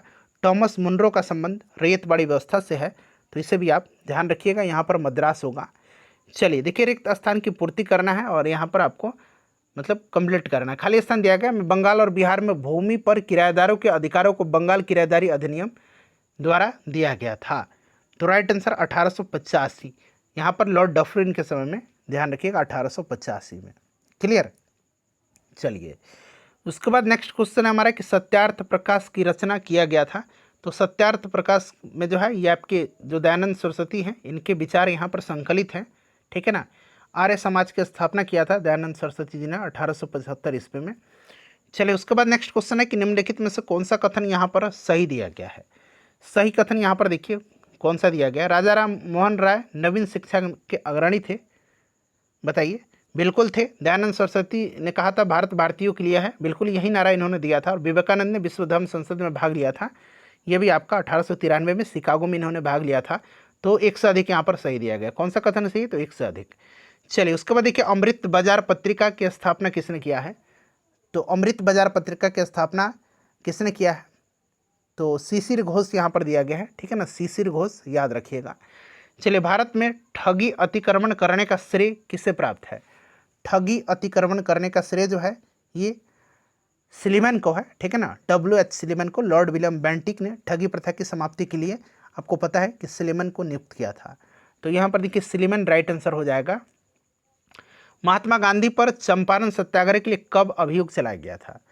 तो इनको चलाया गया था 1917 में, ठीक है ना, 1917 में चलाया गया था, ध्यान रखिएगा 1917 में चंपारण सत्याग्रह हुआ था। नेक्स्ट क्वेश्चन है हमारा, अगला प्रश्न देखिएगा कि किस वर्ष में बी डी सावरकर हिंदू महासंघ के अध्यक्ष निर्वाचित हुए थे? वी डी सावरकर बताइए। तो फ्रेंड्स देखिए वी डी सावरकर 1937 से 1942 तक हिंदू महासभा के अध्यक्ष थे, 1937 से 1942 तक, ठीक है ना। और वी डी सावरकर ने अभिनव भारत नामक एक संगठन था, उसकी स्थापना किया था। सावरकर जी ने यूनाइटेड किंगडम गए थे और वहाँ पर इंडिया हाउस और फ्री इंडिया सोसाइटी जैसे संगठन से जुड़े थे। तो मैंने बताया था 1937 से 1942 तक ये रहे थे। तो इनको जो है अध्यक्ष निर्वाचित हुए थे 1937 होना चाहिए था। तो ऑप्शन ई आपके पास उस समय उपलब्ध था, ठीक है ना। चलिए, मुस्लिम लीग और भारतीय राष्ट्रीय कांग्रेस के द्वारा लखनऊ संधि पर हस्ताक्षर कब किए गए थे? तो आपको भी याद होगा कि 1916 में जो है आपको मुस्लिम लीग के साथ समझौता हुआ था और नरम दल और गरम दल भी एक हो गए थे। लखनऊ समझौता था, अंबिकाचरण मजूमदार ने इसकी अध्यक्षता किया था और इसी में चंपारण जो था, चंपारण समस्या मुद्दा बना था, ठीक है, इसे भी आप ध्यान रखेंगे। चलिए, उसके बाद देखिएगा कि सर स्टैफोर्ड क्रिप्स दिल्ली कब पहुंचा था? सर स्टैफोर्ड क्रिप्स बताइए, राइट आंसर क्या हो जाएगा? तो फ्रेंड्स ये आपका 23 मार्च 1942 को, ठीक है ना, 23 मार्च 1942 को क्रिप्स मिशन जो था ये भारत पहुंचा था और इसकी अध्यक्षता सर स्टैफोर्ड क्रिप्स कर रहा था, ठीक है, इसे आप ध्यान रखिएगा 23 मार्च 1942 को। चलिए, उसके बाद नेक्स्ट क्वेश्चन हमारा कि इंग्लैंड में लॉर्ड्स के सदन में भारतीय स्वतंत्रता विधेयक कब पारित हुआ था? अब यहाँ पर थोड़ा सा ध्यान दीजिएगा। देखिए, माउंटबेटन योजना के आधार पर 4 जुलाई 1947 को ब्रिटिश संसद में भारतीय स्वतंत्रता विधेयक पेश किया गया था। कब? 4 जुलाई 1947 को, डेट याद रखिएगा। फिर 15 जुलाई 1947 को हाउस ऑफ कॉमन्स के द्वारा, 15 जुलाई 1947 को हाउस ऑफ कॉमन्स के द्वारा और 16 जुलाई 1947 को हाउस ऑफ लॉर्ड्स के द्वारा इस विधेयक को पारित कर दिया गया था, ठीक है ना। तत्पश्चात विधेयक को राजकीय स्वीकृति 18 जुलाई 1947 को प्राप्त हुई थी। तो ये बड़ा इंपॉर्टेंट, मैंने 4 पॉइंट बताया था आपको, ठीक है ना। तो यहाँ पर देखिए लॉर्ड्स पूछा गया, लॉर्ड्स के सदन में, ठीक है। तो हाउस ऑफ लॉर्ड्स में जो है 16 जुलाई 1947 को इस विधेयक को पारित किया गया था। और हाउस ऑफ कॉमन्स पूछेगा तो 15 जुलाई 1947 को, और पूछेगा कि इस विधेयक को राजकीय स्वीकृति कब दिया गया था, तो 18 जुलाई 1947 को। चलिए फ्रेंड्स, नेक्स्ट क्वेश्चन है हमारा कि ऐतिहासिक मूल्यों के लिए प्रसिद्ध भारत माता को किसने पेंट किया था? तो भारत माता की पेंटिंग जो है ये अवनींद्रनाथ टैगोर ने किया है, आपको भी याद होगा अवनींद्रनाथ टैगोर। देखिए, इनमें से किसे भारत में ब्रिटिश साम्राज्य का संस्थापक माना जाता है? भारत में ब्रिटिश साम्राज्य का संस्थापक माना जाता है तो फ्रेंड्स ये रॉबर्ट क्लाइव को, यहाँ पर option number C right answer हो जाएगा, ठीक है फ्रेंड्स, इसको आप ध्यान रखिएगा। चलिए, उसके बाद नेक्स्ट क्वेश्चन करेंगे कि बनारस हिंदू विश्वविद्यालय की स्थापना किस वर्ष हुआ था? बनारस हिंदू विश्वविद्यालय की स्थापना तो 1916 में पंडित मदन मोहन मालवीय ने किया था, ठीक है, तो इसको आप ध्यान रखिएगा, 1916 राइट आंसर हो जाएगा। उसके बाद देखिए फ्रांसीसी क्रांति के नारे स्वतंत्रता, समानता और यहाँ पर दिया गया है बंधुत्व, ये आपने पढ़ा है कि फ्रांसीसी क्रांति की देन है, पूरी दुनिया को प्रेरित किया था। तो बंधुत्व यानी कि भाईचारा, क्लियर। 1789 में फ्रांस की क्रांति हुई थी, ये भी आप ध्यान रखिएगा। चलिए, उसके बाद देखिएगा कि स्वराज हमारा जन्मसिद्ध अधिकार है और हम इसे लेकर के रहेंगे, यह नारा किसने दिया था? तो यह नारा बाल गंगाधर तिलक का, लोकमान्य बाल गंगाधर तिलक और लोकनायक जयप्रकाश नारायण, ठीक है। चलिए, उसके बाद देखिए निम्नलिखित में से कौन सी पुस्तक तिलक ने लिखा है? तो इसमें से गीता रहस्य तिलक जी की रचना है, ठीक है ना फ्रेंड्स, याद रखिएगा, क्लियर। चलिए, गोखले माई पॉलिटिकल गुरु, ये आपका महात्मा गांधी जी का है। चलिए, उसके बाद देखिएगा खाली स्थान दे रखा है, ने सन 1904 में भारतीय विश्वविद्यालय पर कड़े नियंत्रण लागू करते हुए भारतीय विश्वविद्यालय अधिनियम पारित किया था, बताइए। 1904 में लॉर्ड कर्जन के समय में किया गया था ये, ठीक है, याद रखिएगा, सर टॉमस रैले की अध्यक्षता में। 1902 में, याद रखिएगा, सर टॉमस रैले, बड़ा इंपॉर्टेंट नाम है, इन्हीं की अध्यक्षता में विश्वविद्यालय को गठन किया गया था और आयोग के द्वारा जो सुझाव दिए गए थे उसके आधार पर 1904 में भारतीय विश्वविद्यालय अधिनियम पारित किया गया था, ठीक है। चलिए, कर्जन के समय में। उसके बाद देखिए लॉर्ड कर्जन के द्वारा किस वर्ष इंडियन यूनिवर्सिटी एक्ट पारित किया गया था? तभी मैंने बताया था 1904 में पारित किया गया था, क्लियर है फ्रेंड्स, याद रखिएगा, इंपॉर्टेंट क्वेश्चन है, देख सकते हैं रिपीट हो रहा है। निम्न अखबारों में से कौन सा मुख्यतया उदारवादियों की नीतियों का प्रचारक था? तो इसमें से आपका लीडर जो था, लीडर, ठीक है ना, ये था आपका लीडर, ठीक है। देखिए, फ्री प्रेस जर्नल एक न्यूज एजेंसी थी, ठीक है ना, और यंग इंडिया एक साप्ताहिक पत्रिका था जिसे महात्मा गांधी प्रकाशित करते थे। लीडर समाचार पत्र के संस्थापक मदन मोहन मालवीय थे, और यही इसका राइट आंसर होगा, ठीक है ना। चलिए, नेक्स्ट क्वेश्चन है हमारा कि भारत में आधुनिक शिक्षा प्रणाली की नींव किसके द्वारा रखी गई थी? तो 1835 के जो मैकाले मेंडिस था, ठीक है ना, मैकाले का स्मरण पत्र कहा जाता है, इसको आप ध्यान रखिएगा। और मैकाले का कथन था एक कि यूरोप की एक अच्छे पुस्तकालय की एक अलमारी का एक कक्ष भारत और अरब के समस्त साहित्य से अधिक मूल्यवान है। ये कथन लॉर्ड मैकाले का है, ठीक है, तो इसको आप ध्यान रखिएगा। चलिए, उसके बाद देख लीजिएगा कि 19वीं शताब्दी के धर्म एवं समाज सुधार आंदोलनों ने जनसंख्या के किस वर्ग को मुख्यतः आकर्षित किया था? तो इन्होंने आकर्षित किया था बुद्धिजीवियों को, उसके बाद जो उच्च जातियाँ थी नगरीय, उनको आकर्षित किया था, और इन्होंने आकर्षित किया था आपका उदार रजवाड़े को, ठीक है ना। तो 1, 2 और 4 यहाँ पर राइट आंसर होगा, जो कि आपका ऑप्शन नंबर डी में दे रखा है। अगला प्रश्न है कि भारतीय पुनर्जागरण आंदोलन के पिता कौन थे? भारतीय पुनर्जागरण आंदोलन का पिता माना जाता है राजा राम मोहन राय को।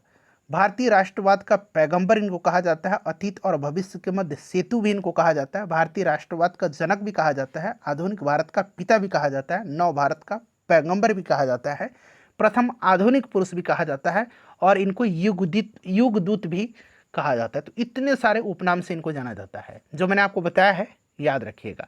भारत में पत्रकारिता का अग्रदूत भी इनको कहा जाता है, ठीक है।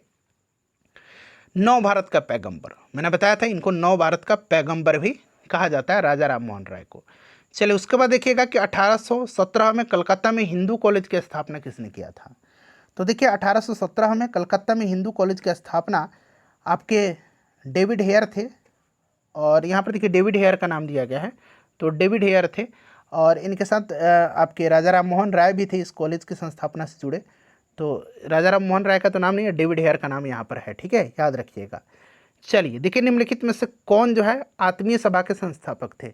आत्मीय सभा के संस्थापक हैं, बताइए। आत्मीय सभा की स्थापना राजा राम मोहन राय ने किया था, ठीक है ना, इसको आप ध्यान रखिएगा। तो राजा राम मोहन राय आत्मीय सभा की स्थापना, ब्रह्म समाज की भी स्थापना इन्होंने किया है, ठीक है, आगे आपको मिलेगा 1828 में। चलिए, ब्रह्म समाज की स्थापना कब हुई थी? तो राजा राम मोहन राय ने किया था 1828 में। मैंने बताया ऑप्शन में तो नहीं दिया गया, लेकिन 1828 याद रखिएगा। राजा राम मोहन के राय के द्वारा ब्रह्म समाज की स्थापना, तो देखिए यहाँ पर 1828 भी दे रखा है। चलिए, सती को गैर कानूनी किसने घोषित किया था? तो राजा राम मोहन राय के प्रयोग से लॉर्ड विलियम बेंटिक ने जो है 1829 में धारा 17 नियम 17 के द्वारा, नियम 70 जो है 17 17 यहाँ मैं लिख देता हूँ, 17 के द्वारा जो है आपको सती प्रथा पर प्रतिबंध लगा दिया था, ठीक है। तो यहाँ पर देखिए विलियम बेंटिक करेक्ट आंसर हो जाएगा। 1815 में प्रकाशित राजा राम मोहन राय की पहली पुस्तक का नाम क्या है? जरा ध्यान से पढ़िएगा, प्रश्न पहली पुस्तक यहाँ पर पूछ लिया गया है, ठीक है। तो देखिए, राजा राम मोहन राय के द्वारा प्रकाशित पहली पुस्तक जो है तुहफत उल मुआवदीन है। यहाँ पर देखिए तुहफत उल मुआवदीन है, जिनका प्रकाशन हुआ था 1803 में, ठीक है, 1803 में इसका प्रकाशन हुआ था, ठीक है, जिसमें हिंदुओं के तर्कहीन धार्मिक विश्वासों और भ्रष्ट प्रथाओं को उजागर किया गया था। परंतु 1815 में प्रकाशित राजा राम मोहन राय की पुस्तक का नाम वेदांत ग्रंथ है, ठीक है। आयोग ने इसका उत्तर ऑप्शन ए माना हुआ है, वेदांत ग्रंथ, ठीक है। चलिए, नेक्स्ट क्वेश्चन है, क्योंकि यहाँ पर 1815 दे रखा है, इसलिए इसने वेदांत ग्रंथ माना, और वेदांत ग्रंथ 1815 में इनका प्रकाशित पुस्तक था, लेकिन पहली अगर पूछता तो तुहफत उल मुआवदीन होता। चलिए, उसके बाद देखिए, फराजी आंदोलन के विरोध में 1893 में ढाका में तायूनी आंदोलन किसने चलाया था? बताइएगा, तायूनी आंदोलन ढाका में चलाया था किसने, ये पूछा गया है। तो फ्रेंड्स, ये चलाया था जौनपुर के करामत अली ने, ठीक है ना। फराजी आंदोलन की शुरुआत 1818 में हाजी शरीयतुल्लाह ने किया था, और इस आंदोलन का प्रमुख क्षेत्र पूर्वी बंगाल था, और इसका उद्देश्य जो था वो मुसलमानों के बीच मौजूद सामाजिक नौचार और गैर इस्लामिक प्रथाओं का उन्मूलन करना था, ठीक है। ताऊनी आंदोलन का प्रारंभ 1839 में हुआ था, न कि 1893 में, तो इसको सुधार लीजिएगा, 1839 यहाँ पर आप बना लीजिए, ठीक है ना। चलिए, तो यहाँ पर correct answer option number D हो जाएगा, जौनपुर के करामत अली नेक्स्ट क्वेश्चन है हमारा कि सर सैयद अहमद खान सर सैयद अहमद खान के सबसे कटु आलोचक कौन थे? तो फ्रेंड्स ये जमालुद्दीन अफगानी था, ठीक है ना। यहाँ पर option number A right answer हो जाएगा, जमालुद्दीन अफगानी। चलिए उसके बाद देखिएगा कि किसकी कानूनी समस्या के समाधान हेतु महात्मा गांधी को 1893 में दक्षिण अफ्रीका बुलाया गया था। तो 1893 में ये दक्षिण अफ्रीका गए थे फ्रेंड्स, ध्यान रखिएगा। और ये एक आपके भारतीय मुसलमान व्यापारी थे, दादा अब्दुल्ला, ठीक है। इन्होंने ही गांधी जी के सामने मुकदमे को देखने का प्रस्ताव रखा था, जिसे गांधी जी ने स्वीकार कर लिया था और 1893 में ये चले गए थे वहाँ पर। तो राइट आंसर यहाँ पर हो जाएगा गुजरात के दादा अब्दुल्ला। चलिए उसके बाद देखिएगा कि बंगाल नाटक नील दर्पण का अंग्रेजी अनुवाद किसने किया? इंपॉर्टेंट क्वेश्चन है। नील दर्पण दीनबंधु मित्र की है और यहाँ पर पूछा गया है कि अंग्रेजी अनुवाद किसने किया था। तो इसका अनुवाद जो है माइकल मधुसूदन दत्त ने किया है, ठीक है, याद रखिएगा। चलिए उसके बाद देख लीजिएगा, नेक्स्ट क्वेश्चन है कि अच्छी यूरोपीय पुस्तकालय की एक अलमारी भारत तथा अरब के संपूर्ण साहित्य से अधिक मूल्यवान है, यह कथन किसका है? मैंने बताया था कि जो भी मैं एक्सप्लेन करूंगा उसको ध्यानपूर्वक आप सुनिएगा।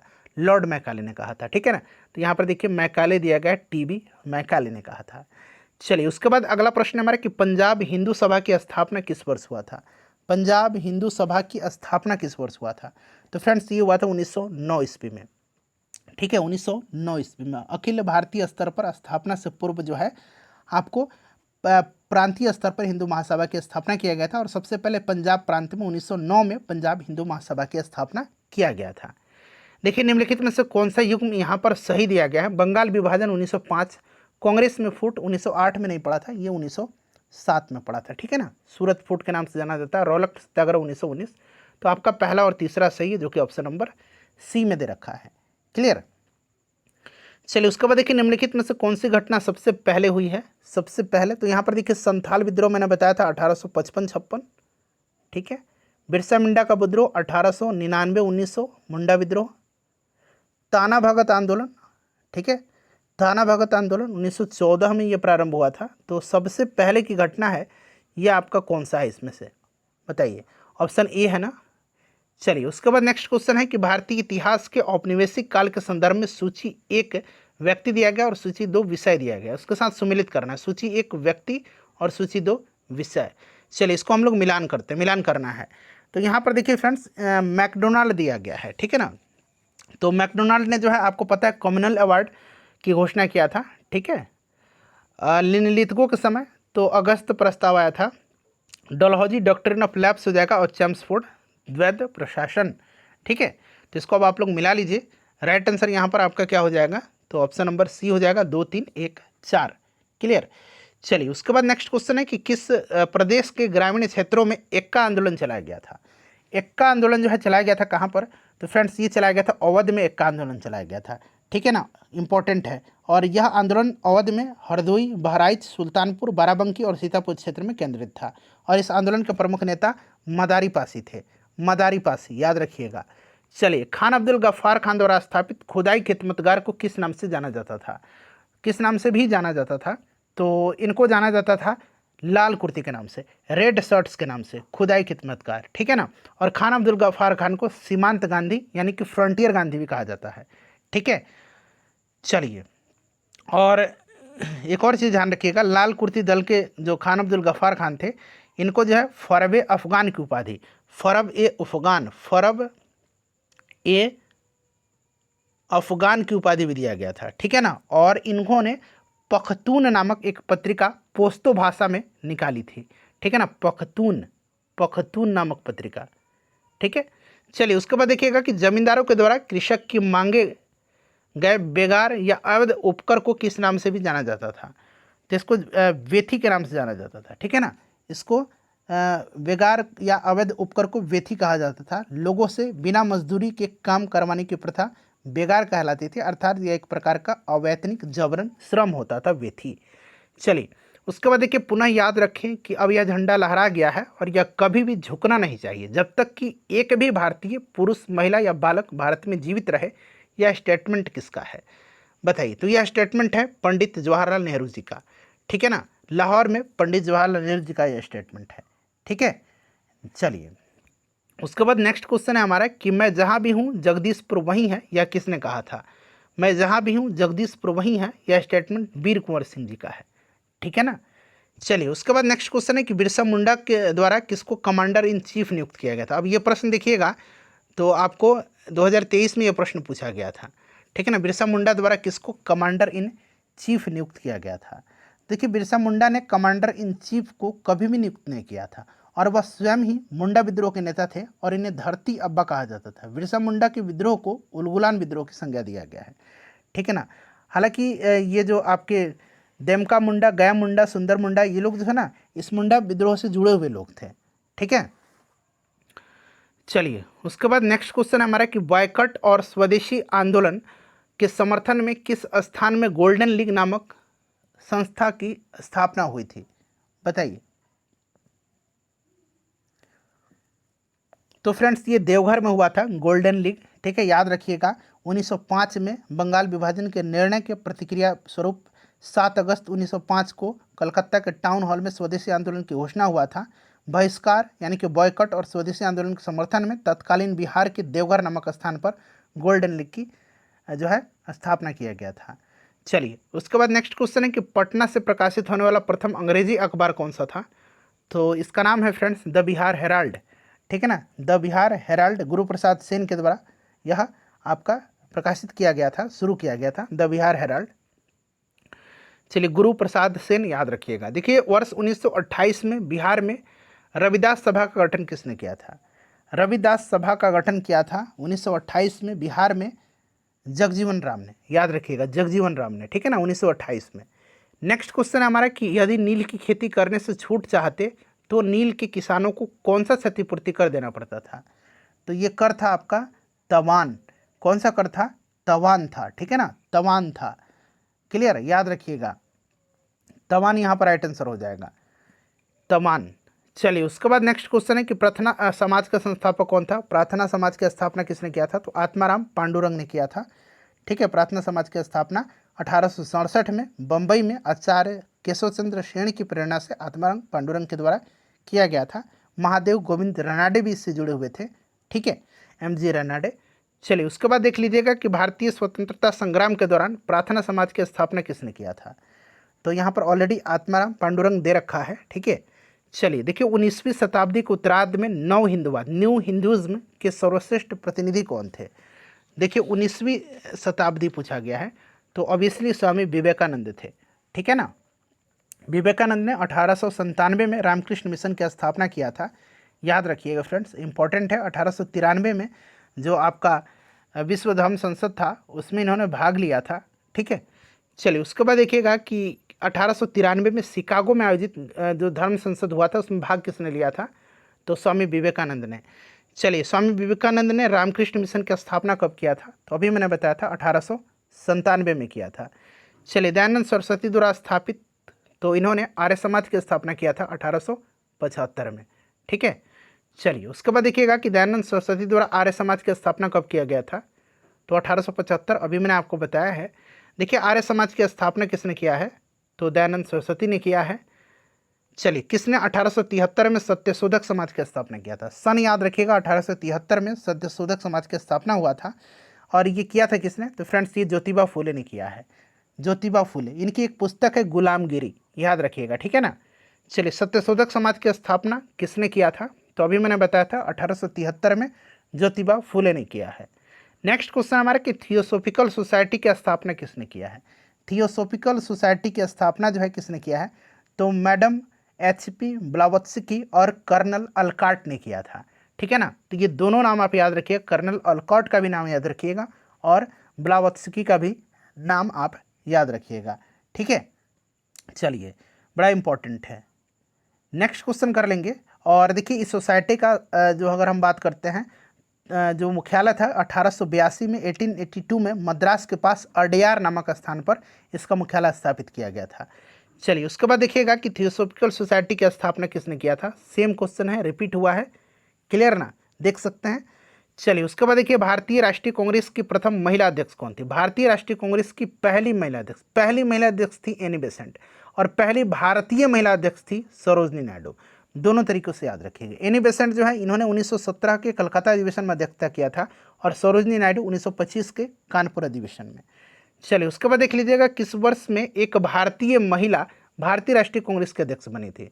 तो अभी मैंने बताया था 1925 के कानपुर अधिवेशन में, तो इनमें से कोई भी राइट आंसर नहीं होगा, 1925 राइट आंसर होगा इसका। चलिए उसके बाद देखिए इंडियन नेशनल कांग्रेस की प्रथम भारतीय महिला अध्यक्ष कौन है। तो भारतीय महिला अध्यक्ष सरोजनी नायडू हैं, और भारतीय नहीं रहता, केवल प्रथम महिला अध्यक्ष रहता तब एनी बेसेंट होता। चलिए भारतीय राष्ट्रीय कांग्रेस की प्रथम महिला अध्यक्ष कौन है। तो ये एनी बेसेंट है। क्लियर, पहली महिला एनी बेसेंट है और पहली भारतीय महिला ये कौन है, सरोजनी नायडू। भारत में नारी आंदोलन इनकी प्रेरणा से प्रारंभ हुआ था। नारी आंदोलन दरअसल ये ज्योतिबा फुले की प्रेरणा से हुआ था। ठीक है ना। इस विकल्प की अगर बात करते हैं तो विकल्प के अनुसार ज्योतिबा फुले होगा इसका आंसर। ठीक है, ज्योतिबा फुले मानते थे कि महिलाओं और दलितों का उत्थान करके ही सामाजिक बुराइयों को दूर किया जा सकता है। क्लियर। चलिए उसके बाद हम लोग नेक्स्ट क्वेश्चन कर लेंगे। अगला प्रश्न हमें सावित्रीबाई फुले को कौन बोल सकता है। ठीक है, चलिए 1784 में एशियाटिक सोसाइटी ऑफ बंगाल का आरंभ किसने किया था। तो फ्रेंड्स ये किया था आपका विलियम जोन्स ने। सन याद रखिएगा 1784 में। ठीक है ना। चलिए 1784 में विलियम जोन्स के द्वारा कलकत्ता स्थित फोर्ट विलियम्स में जो है इसका स्थापना किया गया था, फोर्ट विलियम्स में। चलिए उसके बाद नेक्स्ट क्वेश्चन करेंगे। अगला प्रश्न हमारा कि प्रार्थना समाज, यंग इंडिया, लोकहितवादी, सत्यशोधक समाज, रहनुमाबाई मजदयासन सभा के लिए विकल्प का सही आंसर मतलब चुनना है। तो प्रार्थना समाज का तो ऑलरेडी मैंने आपको बता दिया, आत्माराम पांडुरंग। ठीक है ना। यंग इंडिया पूछेगा तो यंग इंडिया आपका महात्मा गांधी होगा, मतलब मोहनदास करमचंद गांधी। ठीक है, तो यहाँ पर देखिए आत्माराम पांडुरंग, मोहनदास करमचंद गांधी। लोकहितवादी गोपाल हरि देशमुख को कहा जाता है। सत्यशोधक समाज का स्थापना ज्योतिबा फुले ने किया था, और हनुमाबाई मजदयासन सभा ये आपका नौरोजी फुरदौन जी थे। तो ऑप्शन बी यहाँ पर राइट आंसर हो जाएगा। ठीक है फ्रेंड्स। चलिए उसके बाद देखिएगा कि नाई धोबी बंद सामाजिक बॉयकॉट का एक स्वरूप था जो 1919 में, देखिए अब आपको पूरा दिख रहा है ना, बताइए। नाई धोबी बंद सामाजिक बॉयकॉट का एक स्वरूप था जो 1919 में। तो ये 1919 में किसानों के द्वारा प्रतापगढ़ जिले में चलाया गया था। ठीक है ना, प्रतापगढ़ जिले में चलाया गया था नाई धोबी बंद। ठीक है ना। तो यहाँ पर देखिए option number A correct answer इसका हो जाएगा। नेक्स्ट क्वेश्चन है कि पंजाब भूमि हस्तांतरण अधिनियम कब पारित हुआ था। तो फ्रेंड्स ये पारित हुआ था पंजाब भूमि हस्तांतरण अधिनियम 1900 ईस्वी में। 1900 ईस्वी में ये पारित हुआ था। ठीक है ना, जिसमें कृषकों की भूमि का गैर कृषकों के पास हस्तांतरित होना समाप्त हो गया था। उसके बाद देखिए अवध के एका आंदोलन का उद्देश्य क्या था। अवध का जो एका आंदोलन था, एका आंदोलन अवध में हुआ था। ठीक है, चलिए तो इसका उद्देश्य था लगान का नगद में परिवर्तन। ठीक है ना, ऑप्शन नंबर यहाँ पर डी राइट आंसर हो जाएगा। और एका आंदोलन का नेतृत्व पिछड़ी जाति के जो मदारी पासी थे इन्होंने ही किया था, मैंने आपको बताया भी था। चलिए उसके बाद नेक्स्ट क्वेश्चन करेंगे कि स्वामी सहजानंद जो सरस्वती थे इनका संबंध था। तो स्वामी सहजानंद सरस्वती के बारे में अगर हम बात करते हैं तो इन्होंने बिहार प्रांतीय किसान सभा की स्थापना किया था। अखिल भारतीय किसान सभा की भी इन्होंने स्थापना किया था 1936 में। ठीक है ना, और ये भारत में किसान आंदोलन के जनक इनको माना जाता है। ठीक है, तो यहाँ पर आपका हो जाएगा बिहार में किसान आंदोलन के साथ। ठीक है, तो ऑप्शन यहाँ पर सी राइट आंसर हो जाएगा। बिहार नहीं बल्कि पूरे भारत में इनको किसान आंदोलन का जनक माना जाता है। स्वामी सहजानंद सरस्वती निम्न में से किससे संबंधित हैं। तो देखिए बिहार में किसान आंदोलन से कई बार, ये 2 बार प्रश्न हो गया। इनमें से देखिए कौन बिहार में किसान आंदोलन के साथ जुड़े थे। तो किसान आंदोलन के साथ इसमें से राजेंद्र बाबू जुड़े हुए थे। ठीक है ना। चलिए उसके बाद देखिएगा सुरक्षा कोष्ठ की नीति संबंधित है। सुरक्षा कोष्ठ की नीति, तो सुरक्षा कोष्ठ की नीति जो संबंधित है फ्रेंड्स ये आपके वारन हेस्टिंग्स से है। ठीक है, वारन हेस्टिंग्स से है, याद रखिएगा। चलिए सुरक्षा प्रकोष्ठ या घेरे की नीति इसको कहा जाता है। देखिए उसके बाद देखिए निम्नलिखित में से किसने बंगाल में द्वैध शासन प्रणाली ड्यूअल गवर्नमेंट को समाप्त किया था। तो फ्रेंड्स ये किया था आपके वारन हेस्टिंग्स ने किया था। ठीक है ना, आपको याद भी होगा वारन हेस्टिंग्स ने। चलिए उसके बाद अगला प्रश्न है हमारा कि लॉर्ड वेलेस्ली की सहायक संधि को स्वीकार करने वाला पहला मराठा सरदार कौन था। बताइए, पहला मराठा सरदार जो था ये पेशवा बाजीराव द्वितीय था। पेशवा बाजीराव द्वितीय था, याद रखिएगा, इंपॉर्टेंट है, पेशवा बाजीराव द्वितीय। ठीक है, पेशवा बाजीराव द्वितीय है। चलिए तो यहाँ पर राइट आंसर हो जाएगा आपका पेशवा बाजीराव द्वितीय। चलिए उसके बाद देखिएगा कि भारत में प्रथम जनगणना किस वर्ष किया गया था। तो प्रथम जनगणना 1872 में लॉर्ड मेयो के समय में हुई थी, लेकिन नियमित जनगणना हुई थी लॉर्ड रिपन के समय 1881 से। चलिए वर्नाक्यूलर प्रेस एक्ट के बारे में कौन सा कथन इसमें जो है सही दिया गया है। वर्नाक्यूलर प्रेस एक्ट के बारे में कौन सा कथन यहाँ पर सही दिया गया है? लॉर्ड लिटन के द्वारा इस अधिनियम को लगाया गया था 1878 में, सही है। इसे गैंगिंग अधिनियम के रूप में जाना जाने लगा, सही है। और इस अधिनियम को लॉर्ड रिपन ने निरस्त किया था, ये भी बिल्कुल करेक्ट दिया गया है। तो तीनों स्टेटमेंट सही है, तो 1, 2 और 3 राइट आंसर हो जाएंगे। चलिए देखिएगा कि लॉर्ड मेयो के, देखिए ये प्रश्न 69वीं बीपीएससी का था, देख लीजिए। लॉर्ड मेयो के 1870 के संकल्प के बारे में कौन सा कथन यहाँ पर सही है? और यहाँ पर देखिए नीचे कूट का प्रयोग करके सही आंसर आपको बताना है, ठीक है ना। तो यहाँ पर देखेंगे तो आपके चारों के चारों स्टेटमेंट सही हैं। एक बार पढ़ लीजिएगा, चारों के चारों यहाँ पर जो है आपके सही दिए गए हैं। वैसे समय बचेगा, पढ़िए। केंद्रीय और प्रांतीय वित्त को विभाजित करने का यह पहला कदम था। प्रांतीय सरकारों को कुछ सेवाएं प्रशस्ति करने का अधिकार दिया गया और इसमें मौजूदा असमानता को सुधारने का प्रयास किया था इसने प्रांतों की वास्तविक आवश्यकताओं पर भी ध्यान केंद्रित किया था। तो सारे के सारे यहाँ पर सही दिए गए हैं, इसलिए ऑप्शन ए राइट आंसर हो जाएगा, 1, 2, 3, 4, ठीक है। देखिए महारानी विक्टोरिया को भारत की सम्राज्ञी नियुक्त किया गया था कब?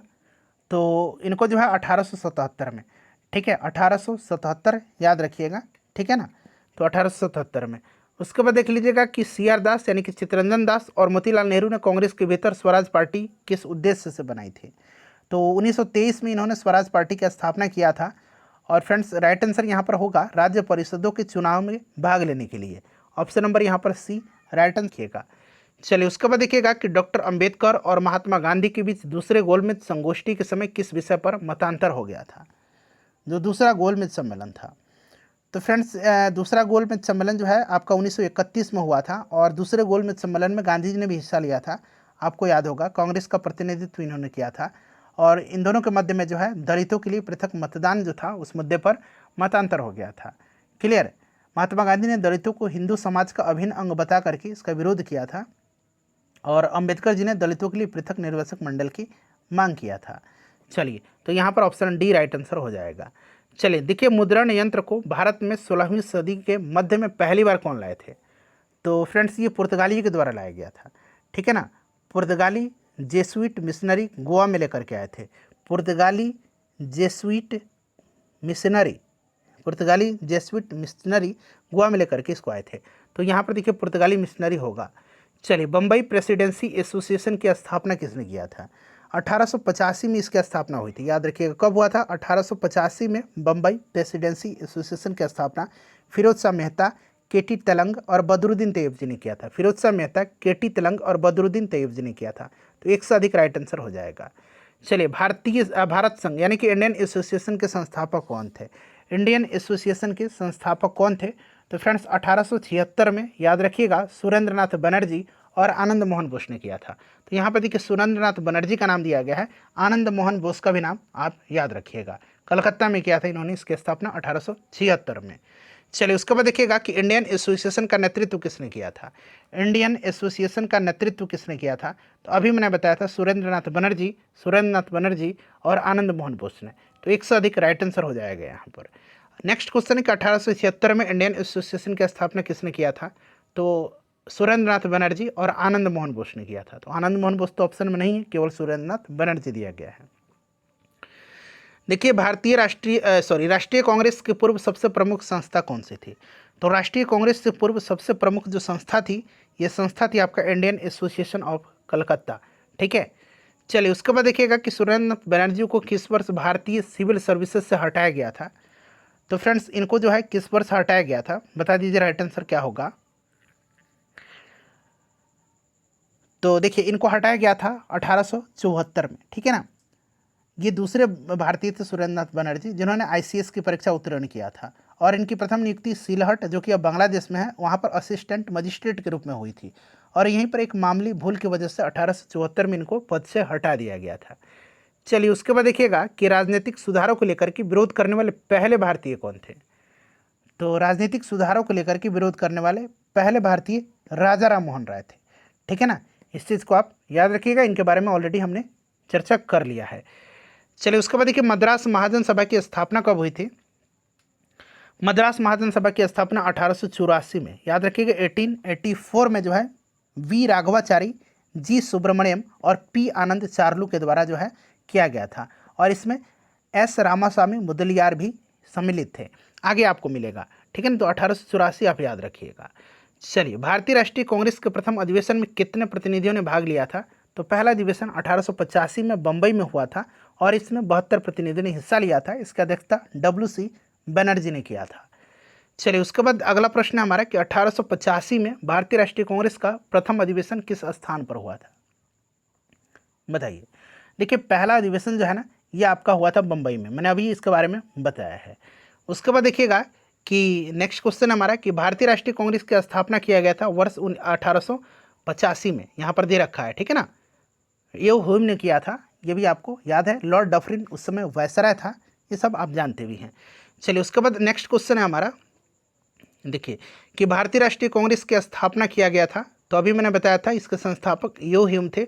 और अगला प्रश्न भी आप देख सकते हैं, नेक्स्ट क्वेश्चन ये पूछा गया कि भारतीय राष्ट्रीय कांग्रेस के संस्थापक कौन थे, तो हम लोग इसको कवर करेंगे। भारतीय राष्ट्रीय कांग्रेस के संस्थापक जो थे ये यो ह्यूम थे, ठीक है ना। यहाँ पर आप देख सकते हैं 1885 में स्थापना किया गया था। चलिए, भारतीय राष्ट्रीय कांग्रेस के संस्थापक थे एक, तो भारतीय राष्ट्रीय कांग्रेस के जो एक संस्थापक थे ना, ये क्या थे? तो फ्रेंड्स, ये एक थे आपके असैनिक सेवक थे, ठीक है।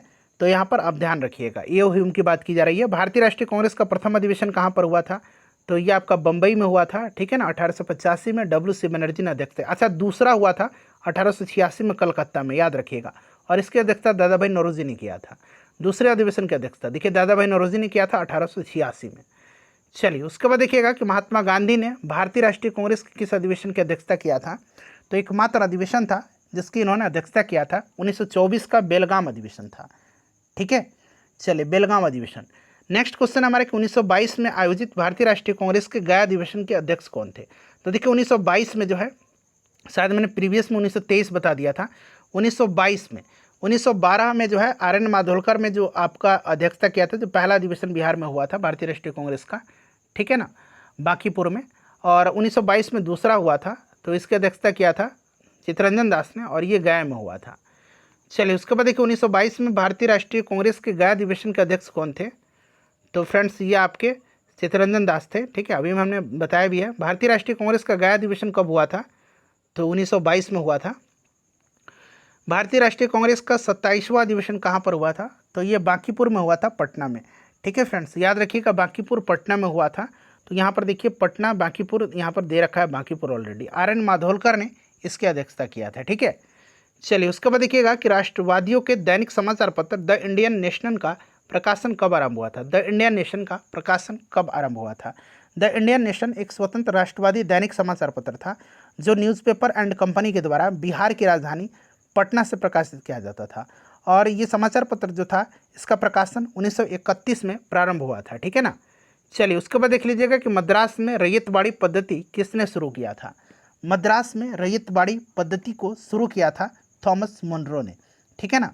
थॉमस मुनरो ने किया था, ध्यान रखिएगा, थॉमस मुनरो ने। चलिए, उसके बाद देख लीजिएगा कि इनमें से कौन इंग्लैंड में भारत के अनाधिकारिक दूत बने थे? इनमें से कौन इंग्लैंड में भारत के अनाधिकारिक दूत बने थे? तो फ्रेंड्स, ये बने थे दादा भाई नौरोजी, ठीक है ना, दादा भाई नौरोजी। दादा भाई नौरोजी, ध्यान रखिएगा, उन्होंने भारतीय दृष्टिकोण को ब्रिटिश जनता तक पहुंचाने के उद्देश्य से 1866 में ईस्ट इंडिया एसोसिएशन की भी स्थापना किया था। ये भी आप ध्यान रखिएगा, ईस्ट इंडिया एसोसिएशन की इन्होंने स्थापना किया था, बड़ा ही इंपॉर्टेंट है, ये भी आप ध्यान रखिएगा, ठीक है। चलिए, उसके बाद नेक्स्ट क्वेश्चन करेंगे कि किसने कहा था कि 1857 की घटना का प्रारंभ धर्म संघर्ष के रूप में हुआ और उस घटना का अंत स्वतंत्रता संग्राम के रूप में हुआ था? तो ये स्टेटमेंट जो है, ये किसका है? तो फ्रेंड्स, ये स्टेटमेंट है डॉक्टर SN सेन का, ठीक है। चलिए, तो यहाँ पर ऑप्शन ए राइट आंसर हो जाएगा। उसके बाद देखिएगा कि निम्न कथनों में से कौन सा कथन सही दिया गया? ये सभी कथन पढ़ करके यहाँ पर आंसर आपको देना है, ठीक है ना। बताइएगा इसमें से कौन सा कथन जो है यहाँ पर आपका सही दिया गया है। तो फ्रेंड्स, यहाँ पर देखिएगा कि लाइक अली निज़ाम के एग्जीक्यूटिव काउंसिल के प्रेसिडेंट थे, बिल्कुल ये सही दिया गया है। हैदराबाद के खिलाफ ऑपरेशन पोलो 48 घंटे तक चला था, ये आपका गलत दिया गया है, ठीक है ना, ये गलत दिया गया है। हैदराबाद को भारत में सम्मिलित हेतु ऑपरेशन जो पोलो था, ये आपका 1948 में 5 दिनों की अवधि तक चला था, तो ये गलत है। कश्मीर राज्य ने इंस्ट्रूमेंट ऑफ एक्सेशन 15/8/1947 के दिन हस्ताक्षर किया था, ये भी आपका गलत दिया गया है, ठीक है ना। ये जो विलय पत्र था इंस्ट्रूमेंट ऑफ एक्सेशन, इस पर 26 अक्टूबर 1947 को हस्ताक्षर किए गए थे, तो ये भी गलत है। उसके बाद देखिए शाहनवाज भुट्टो जूनागढ़ स्टेट के आखिरी दीवान थे, बिल्कुल ये सही दिया गया है। तो पहला सही हो गया, चौथा सही हो गया। और एक ये वाला स्टेटमेंट सही है, के एम मुंशी को भारत सरकार ने हैदराबाद में अपने एजेंट के रूप में नियुक्त किया था। तो पहला, चौथा और पांचवा यहाँ पर राइट आंसर हो जाएगा, जो कि आपको देख रहा है ऑप्शन नंबर ए में। चलिए उसके बाद देखिए पुस्तक poverty and un British rule in India किसने लिखी है। तो फ्रेंड्स इस पुस्तक को लिखा है दादा भाई नौरोजी ने। ठीक है, किसने लिखा है? दादा भाई नौरोजी ने लिखा है। चलिए उसके बाद देखिए किसने कहा था कि कांग्रेस आंदोलन न तो लोगों द्वारा प्रेरित था और न ही या उनके द्वारा सोचा या योजनाबद्ध किया गया था। तो देखिए ये स्टेटमेंट जो है ना फ्रेंड्स, ये सर सैयद अहमद का है।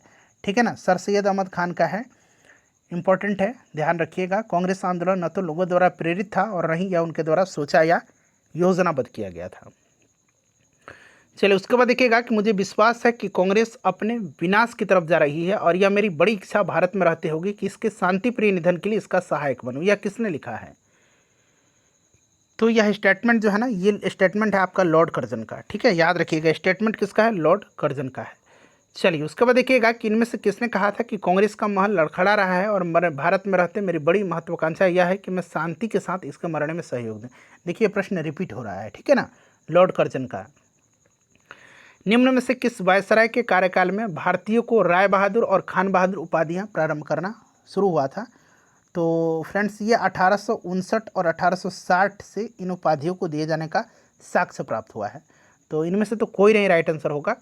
चलिए अधिकतर नरमपंथी नेता थे, तो अधिकतर नरमपंथी जो थे ये शहरी क्षेत्र से थे। ठीक है, नरमपंथी, उदारवादी इनको कहा जाता है। ठीक है ना। चलिए नरमपंथी नेता दादा भाई नौरोजी, फिरोज शाह मेहता, ठीक है ना, व्योमेश बनर्जी, सुरेंद्र नाथ बनर्जी, ये लोग थे। चलिए और गर्मपंथी में लाल बाल पाल आपको याद रखना है, लाला लाजपत राय, बिपिन चंद्र पाल और बाल गंगाधर तिलक। देखिए निम्न में से कौन उग्रपंथी नहीं था? तो यहाँ पर आप देखेंगे तो उग्रपंथी यहाँ पर गोपाल कृष्ण गोखले हो जाएंगे। इनको गांधी जी का पॉलिटिकल गुरु कहा जाता है। चलिए भारत सेवक समाज की स्थापना किसने किया था? भारत सेवक समाज की स्थापना तो 1905 में गोपाल कृष्ण गोखले ने किया था, सर्वेंट्स ऑफ इंडिया सोसाइटी की स्थापना। ठीक है, 1905 में। देखिए 1905 में सर्वेंट्स ऑफ इंडिया सोसाइटी आ गया ना, इसका स्थापना जो है किसके द्वारा किया गया था? तो गोपाल कृष्ण गोखले जी के द्वारा। चलिए रजनी पामदत्त ने कहा कि वे साम्राज्यवाद से लड़ते भी थे और सहयोग भी करते थे। उन्होंने किस राजनीतिक गठबंधन के बारे में यह कहा है? रजनी पामदत्त ने, तो उन्होंने भारतीय राष्ट्रीय कांग्रेस के बारे में कहा है। ठीक है ना, तो ये डायरेक्टली स्टेटमेंट आपको याद रखना है। चलिए फ्रेंड्स उसके बाद देखिएगा कि भारतीय राष्ट्रीय आंदोलन गर्मपंथियों के प्रभावाधीन आया था कब? तो फ्रेंड्स ये आया था 1906 के बाद में। ठीक है ना, 1906 के बाद में आया था। चलिए उसके बाद देखिएगा कि बाल गंगाधर तिलक लोकमान्य तिलक के नाम से जाने लगे जब। तो देखिए फ्रेंड्स यहाँ पर थोड़ा सा ध्यान दीजिएगा, ब्रिटिश सरकार ने बाल गंगाधर तिलक को पुणे के जो असिस्टेंट कलेक्टर रैंड थे उनकी हत्या के मामले में इनको अभियुक्त बनाया था और तिलक को दोषी पाया गया और उन्हें 18 माह तक की कठोर कारावास की सज़ा सुनाई गई। जब वे जेल से बाहर आए तो वे एक राष्ट्रीय नायक यानी कि नेशनल हीरो के रूप में उभरे और उन्हें लोकमान्य की उपाधि प्राप्त हुई थी। इस तरह से अगर किसी भी घटना नहीं है, कोई भी एक विशेष घटना, बल्कि अनेक राष्ट्रीय कार्यों के बाद उनको लोकमान्य की उपाधि दिया गया था। ठीक है ना, तो ऐसा कुछ भी नहीं है कि एक कोई कारण हो, तो इसीलिए एक से अधिक आंसर हो सकता है या इनमें से कोई भी नहीं। चलिए उसके बाद देखिए निम्नलिखित में से कौन सा नेता कांग्रेस के गर्म दल से संबंधित था? तो लाल बाल पाल मैंने बताया था, लाला लाजपत राय, बाल गंगाधर तिलक और बिपिन चंद्र पाल। और यहाँ पर देखिए अरविंद घोष भी जो थे ये गर्म दल के नेता थे। ठीक है, ध्यान रखिएगा। चलिए देखिए नेशनल काउंसिल ऑफ एजुकेशन की स्थापना कब हुई थी? तो इसकी स्थापना हुआ था 15 अगस्त 1906 को। और इसकी स्थापना किसने किया था बताइए? ये भी नाम पूछा जाता है। ठीक है, 15 अगस्त 1906 को इसका स्थापना आप मुझे कमेंट करके बताइए किसने किया था। ये जो नेशनल काउंसिल ऑफ एजुकेशन है, जिसको कि हम लोग हिंदी में बोलते हैं राष्ट्रीय शिक्षा परिषद,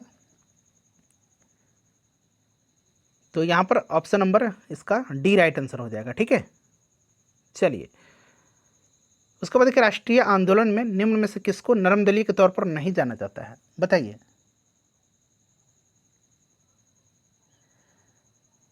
तो फ्रेंड्स यहाँ पर बाल गंगाधर तिलक ये गर्मपंथी थे।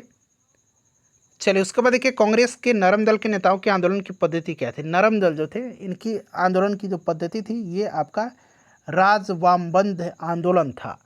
ठीक है, जिसको कि कॉन्स्टिट्यूशनल एजिटेशन कहा जाता है। ठीक है, चलिए शेर पंजाब के नाम से किसको जाना जाता है? शेर मैसूर टीपू सुल्तान, मैंने बताया था शेर पंजाब लाला लाजपत राय।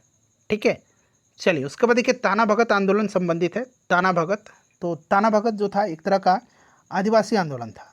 ठीक है, और यह आंदोलन छोटा नागपुर क्षेत्र वर्तमान झारखंड में 1914 में प्रारंभ हुआ था और इस आंदोलन का नेतृत्व जात्रा भगत और तुरिया भगत ने किया था। इस आंदोलन को उराव ताना भगत आंदोलन के नाम से भी जाना जाता है। चलिए उसके बाद देखिएगा कि अभिनव भारत से कौन संबंधित है? तो अभिनव भारत की स्थापना बी डी सावरकर जी ने किया था। ये आपको भलीभांति याद होगा 1904 में। तो बी डी सावरकर। देखिए भारत में अभिनव भारत नामक एक गुप्त संगठन सेक्रेट सोसाइटी अंग्रेजों का मुकाबला करने के लिए किसने संगठित किया था? तो अभी मैंने इसके बारे में आपको बताया 1904 में बी डी सावरकर जी ने किया था। अगला प्रश्न कहिएगा कि मुजफ्फरपुर में किंग्सफोर्ड की हत्या का प्रयास कब किया गया था?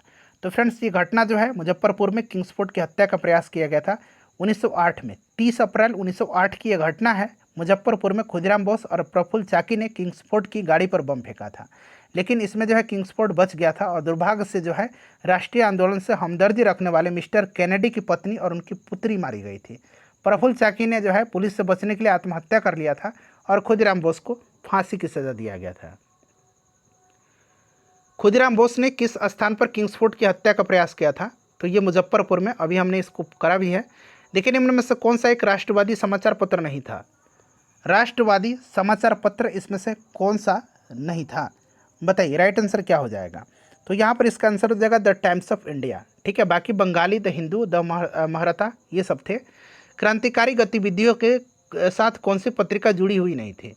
तो ये जुड़ी थी, यंग इंडिया नहीं जुड़ी थी। ठीक है ना, क्रांतिकारी गतिविधियों के साथ। यंग इंडिया महात्मा गांधी जी का है, ये आपको पता है ना। चलिए नेक्स्ट क्वेश्चन है, और महात्मा गांधी जो थे अहिंसा के समर्थक थे, अहिंसक आंदोलन के। चलिए नीचे दिए गए जो समाचार पत्र हैं द हिंदू, केसरी, बंगाली, हिंदुस्तानी, सुधारक के संपादकों का नाम का मिलान करना, मतलब चुनना है इसमें से।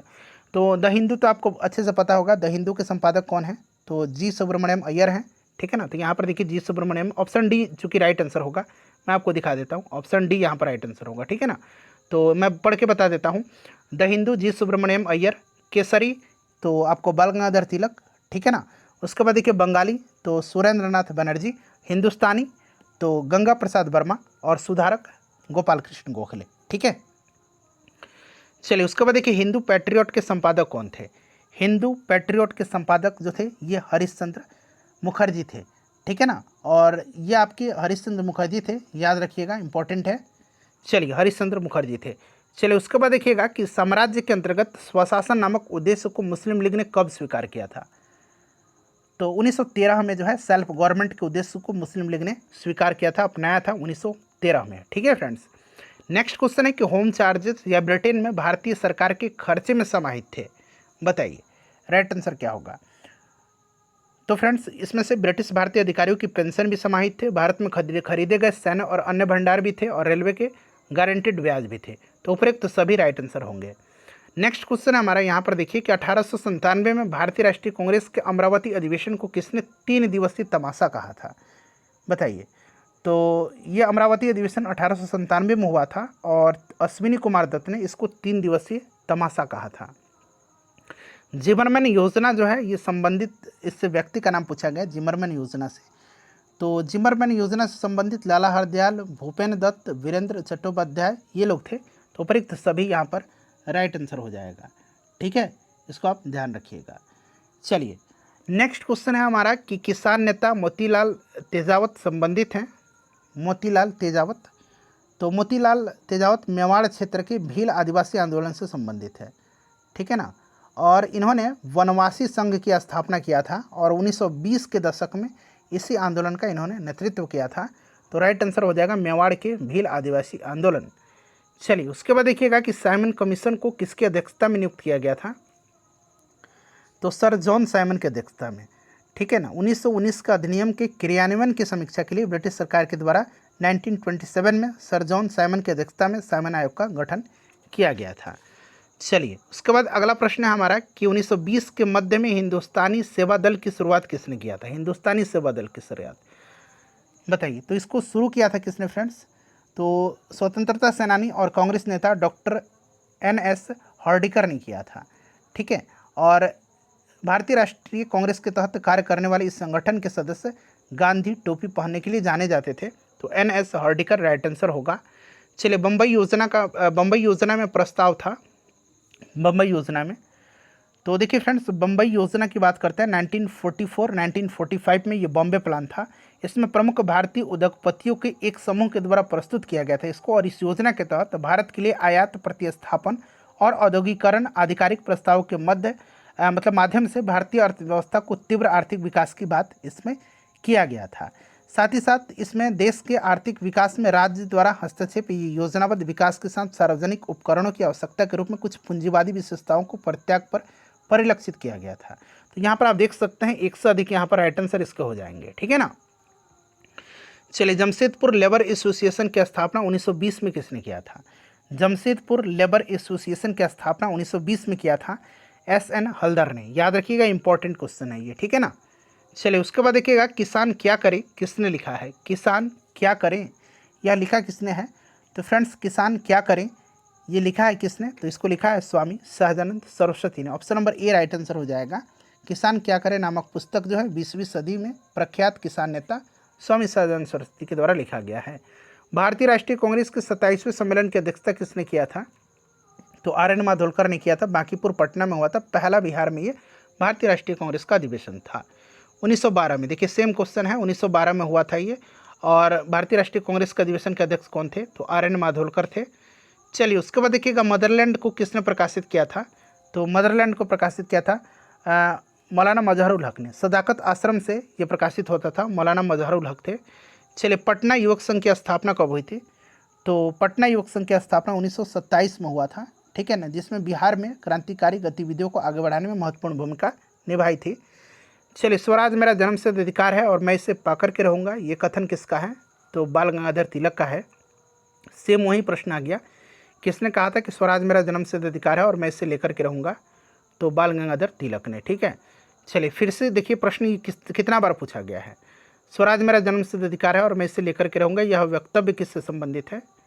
तो बाल गंगाधर तिलक से। देखिए, ये 42वीं BPSC में पूछा गया, ये देखिए 65वीं BPSC में पूछा गया है, ठीक है। स्वराज मेरा जन्मसिद्ध अधिकार है और मैं इसे लेकर के ही रहूँगा, किसने कहा था? तो बाल गंगाधर तिलक ने।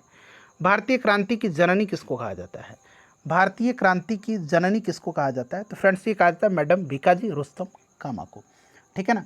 याद रखिएगा, 1907 के जर्मनी के स्टुटगार्ट में इन्होंने तिरंगा झंडा फहराया था, ये भी आप ध्यान रखिएगा। चलिए, मैडम कामा ने भारत की तिरंगी स्वतंत्रता ध्वज को कहाँ फहराया था? तो अभी मैंने बताया था 1907 में जर्मनी के स्टुटगार्ट में, ठीक है। मैडम कामा ने 1907 में प्रथम तिरंगा ध्वज कहाँ फहराया था? तो स्टुटगार्ट जर्मनी में। लंदन में इंडिया हाउस के संस्थापक कौन थे? तो इंडिया हाउस की स्थापना श्यामजी कृष्ण वर्मा ने 1905 में किया था, ठीक है ना। श्यामजी कृष्ण वर्मा ने 1905 में किया था। चलिए, उसके बाद देखिएगा कि बंगाल विभाजन के विषय में किसने कहा था कि विभाजन हमारे ऊपर बम की तरह गिरा हुआ है? तो विभाजन हमारे ऊपर बम की तरह गिरा, ये आपका कहा था सुरेंद्र नाथ बनर्जी ने, ठीक है। देखिए, प्रथम बार संघर्ष के तरीकों के रूप में स्वदेशी और बहिष्कार किसके दौरान अपनाए गए थे? तो फ्रेंड्स, ये बंगाल विभाजन के समय 1905 में अपनाया गया था, ठीक है ना। चलिए, अगला प्रश्न करिए। देखिए, 265 है कि बंगाल विभाजन के प्रत्याघात के रूप में कौन सा आंदोलन शुरू हुआ था? तो आपको भी पता है यह आंदोलन स्वदेशी आंदोलन था, ठीक है ना। 20 जुलाई 1905 को बंगाल विभाजन का निर्णय लिया गया था और ये जो आपका शुरुआत हुआ था स्वदेशी आंदोलन का कलकत्ता के टाउन हॉल में, इसकी घोषणा किया गया था 7 अगस्त 1905 को। डेट याद रखिएगा, ठीक है। तो ये स्वदेशी आंदोलन हो जाएगा। चलिए, उसके बाद देखिएगा कि प्रथम बार संघर्ष के तरीकों के रूप में स्वदेशी और बहिष्कार आंदोलन भारत में कब अपनाया गया था? तो ये अपनाया गया था कब, बताइए? तो ये बंगाल विभाजन के समय में। देखिए, प्रश्न 2-3 बार रिपीट हो गया। बंग भंग के बाद कौन सा आंदोलन शुरू हुआ था? तो स्वदेशी आंदोलन हुआ था। 1905 में बंगाल के विभाजन के समय भारत का वायसराय कौन था? तो 1905 में हुआ था, लॉर्ड कर्जन था, ठीक है ना। तो लॉर्ड कर्जन राइट आंसर हो जाएगा। चलिए, उसके बाद नेक्स्ट क्वेश्चन कर लेंगे फ्रेंड्स। अगला प्रश्न हमारा है कि इनमें से किस काल में स्वदेशी आंदोलन का भारत में उत्थान हुआ था? बताइए। तो यहाँ पर करेक्ट आंसर बंगाल विभाजन के विरोधी आंदोलन के रूप में, ठीक है। चलिए, बंगाल का विभाजन प्रभावी हुआ था। तो प्रभावी ये हुआ था आपका कब से? 16 अक्टूबर 1905 से, ठीक है ना। 20 जुलाई की इसकी घोषणा किया गया था। चलिए उसके बाद देखिएगा लॉर्ड कर्जन के द्वारा 1905 में किया गया बंगाल विभाजन किस वर्ष रद्द हुआ था। तो बंगाल विभाजन को रद्द किया गया था 1911 में, ठीक है ना, ध्यान रखिएगा 1911 में बंगाल विभाजन को रद्द किया गया था। राजधानी को कलकत्ता से दिल्ली स्थानांतरित करने की घोषणा किया गया था और फाइनली 1912 में राजधानी दिल्ली बना था, ठीक है। बंगाल विभाजन की घोषणा किया गया था कब, तो 19-20 जुलाई, दोनों डेट याद रखिएगा। 19 जुलाई ज़्यादा जो है ये आपका प्रॉपर आंसर होगा इसका, ठीक है। चलिए नेक्स्ट क्वेश्चन कर लेंगे। हाँ, अगला प्रश्न करिए। नेक्स्ट क्वेश्चन है हमारा कि कांग्रेस ने स्वराज प्रस्ताव वर्ष 1905 में पारित किया था। इस प्रस्ताव का उद्देश्य क्या था। तो 1905 में स्वराज प्रस्ताव कांग्रेस ने पारित किया था और इसका उद्देश्य पूछा गया है। तो बनारस अधिवेशन में चर्चा किया गया था इस पर और 1906 में कोलकाता के अधिवेशन में प्रस्ताव पारित कर दिया गया था और इस प्रस्ताव के साथ स्वदेशी बहिष्कार और राष्ट्रीय शिक्षा संबंधी प्रस्ताव पारित किया गया था। तो आपको याद रखना है क्या क्या, स्वदेशी बहिष्कार और राष्ट्रीय शिक्षा संबंधी, ठीक है। चलिए उसके बाद नेक्स्ट क्वेश्चन है हमारा कि वुड के 1854 का जो ऑपरेशन था जिसको वुड डिस्पैच कहा जाता था उससे संबंधित ये प्रश्न है। बताइए राइट आंसर क्या होगा। 69वीं बीपीएससी का ये प्रश्न है, ठीक है। चलिए करेक्ट आंसर यहाँ पर इसका क्या होगा। तो इसने उच्च अध्ययन के लिए शिक्षा के माध्यम के रूप में अंग्रेजी की सिफारिश किया था, बिल्कुल सही है। और इसने महिला शिक्षा और व्यावसायिक प्रशिक्षण पर जोर दिया था, ये भी सही है। तो राइट आंसर इसका 1 और 2 दोनों होना चाहिए, तो ऑप्शन डी राइट आंसर होगा, ठीक है। 1854 में ये वुड डिस्पैच आया था, याद होगा, और इसको भारतीय शिक्षा का मैग्ना कार्टा भी कहा जाता है। चलिए 20वीं सदी के प्रारंभिक वर्षों में कांग्रेस में विभाजन की प्रक्रिया शुरू हुई थी। बताइए राइट आंसर क्या होगा। तो यहाँ पर देखिए कांग्रेस आंदोलन की रणनीति पर, आंदोलन के उद्देश्य पर और कांग्रेस आंदोलन में लोगों की भागीदारी पर, उपर्युक्त सभी यहाँ पर इसका राइट आंसर हो जाएंगे। चलिए उसके बाद देखिएगा कि मुसलमान यदि खुश हैं और संतुष्ट हैं तो भारत में ब्रिटिश शक्ति का महत्तम बचाव होगा, यह किसने कहा था। तो फ्रेंड्स यह कहा था W हंटर ने कहा था, ठीक है ना, W हंटर ने कहा था। नेक्स्ट क्वेश्चन हमारे कि लॉर्ड लिटन निम्नलिखित में से किससे संबंधित नहीं है। बताइए लॉर्ड लिटन किससे संबंधित नहीं है। तो देखिए फ्रेंड्स इसमें से देखिए स्ट्रैची कमीशन से है, शस्त्र अधिनियम से है, ठीक है ना, आर्म्स एक्ट जिसको कहा जाता है, वर्नाक्यूलर प्रेस एक्ट से है, इल्बर्ट बिल से नहीं। इल्बर्ट बिल से संबंधित ये नहीं है, इल्बर्ट बिल से संबंधित लॉर्ड रिपन है, ठीक है ना, लॉर्ड रिपन, याद रखिएगा। चलिए उसके बाद नेक्स्ट क्वेश्चन है कि किस वर्ष हिंदुस्तान रिपब्लिकन एसोसिएशन की स्थापना हुआ था। हिंदुस्तान रिपब्लिकन एसोसिएशन की स्थापना 1924 में हुआ था। और हिंदुस्तान सोशलिस्ट रिपब्लिकन एसोसिएशन पूछेगा तो आप मुझे कमेंट करके बताइए कि कब किया गया था, ठीक है ना। चलिए करजन वायली की हत्या के आरोप में किसे मृत्युदंड दिया गया था। तो करजन वायली की हत्या किया था मदन लाल ढींगरा ने, ठीक है ना। 1909 में जो मदन लाल ढींगरा जो है उनको फांसी की सज़ा दिया गया था 17 अगस्त 1909 को।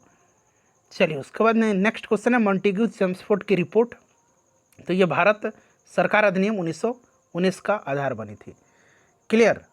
चलिए उसके बाद अगला प्रश्न है कि new lamps for old lake श्रृंखला 1893-94 में सर्वहारा वर्ग के साथ संपर्क से बाहर होने के लिए कांग्रेस की आलोचना किया गया था। इसमें इस लेखों का लेखक कौन था।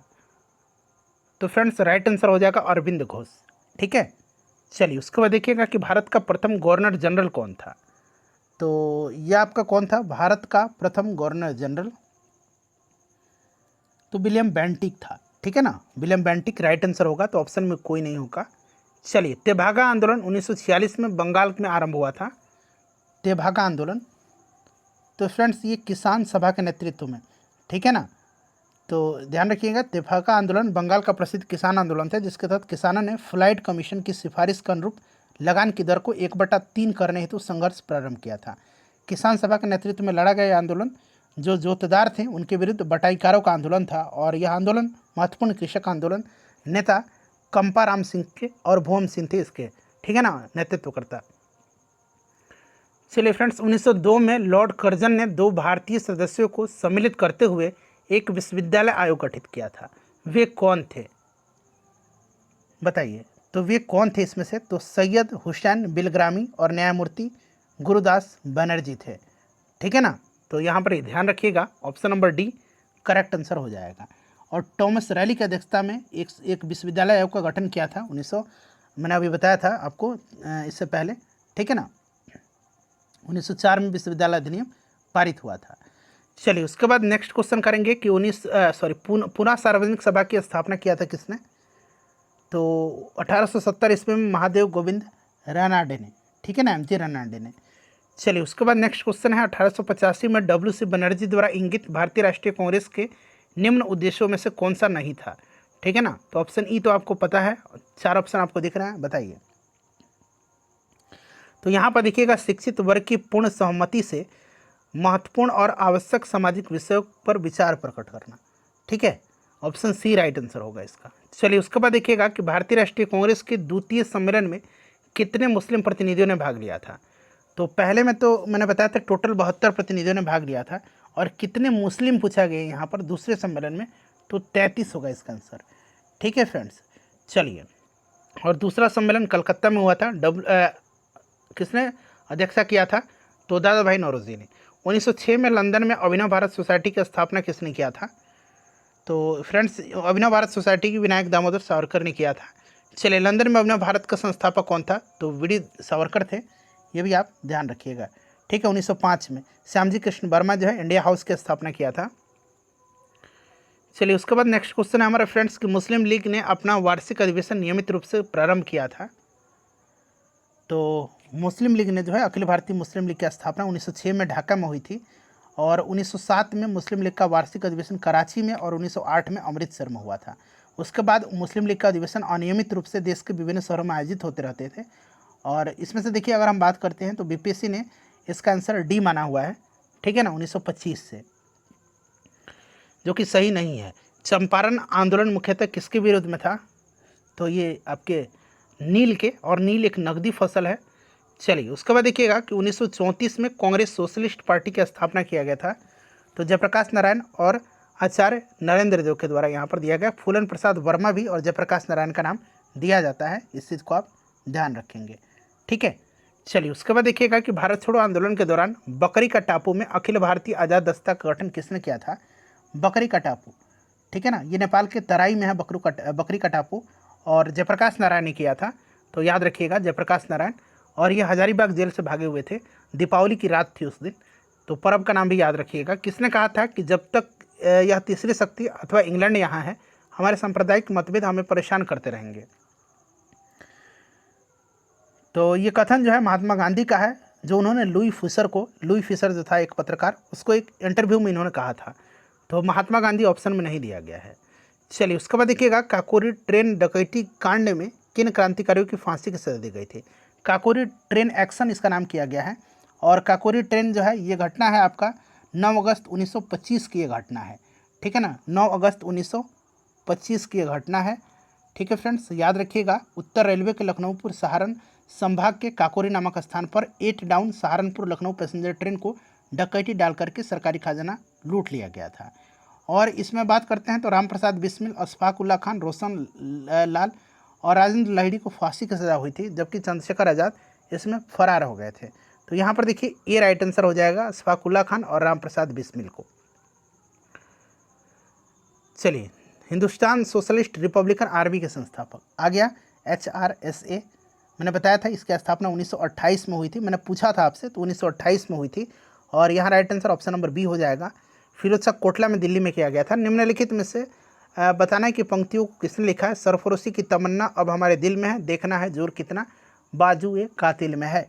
यह आपका किसका है फ्रेंड्स? तो ये जो आपका शायरी है, ये पंक्ति जो है, ये प्रसिद्ध शायर बिस्मिल अजीमाबादी की है। बिस्मिल अजीमाबादी पूरा नाम इनका याद रखिएगा, ठीक है ना। चलिए, प्रसिद्ध गीत सरफरोशी की तमन्ना अब हमारे दिल में है, रचयिता कौन है? तो बिस्मिल अजीमाबादी, अभी मैंने आपको बताया है, ठीक है ना, अभी मैंने आपको बताया है बिस्मिल अजीमाबादी। तो याद रखिएगा बिस्मिल अजीमा, राम प्रसाद बिस्मिल नहीं, बिस्मिल अजीमाबादी।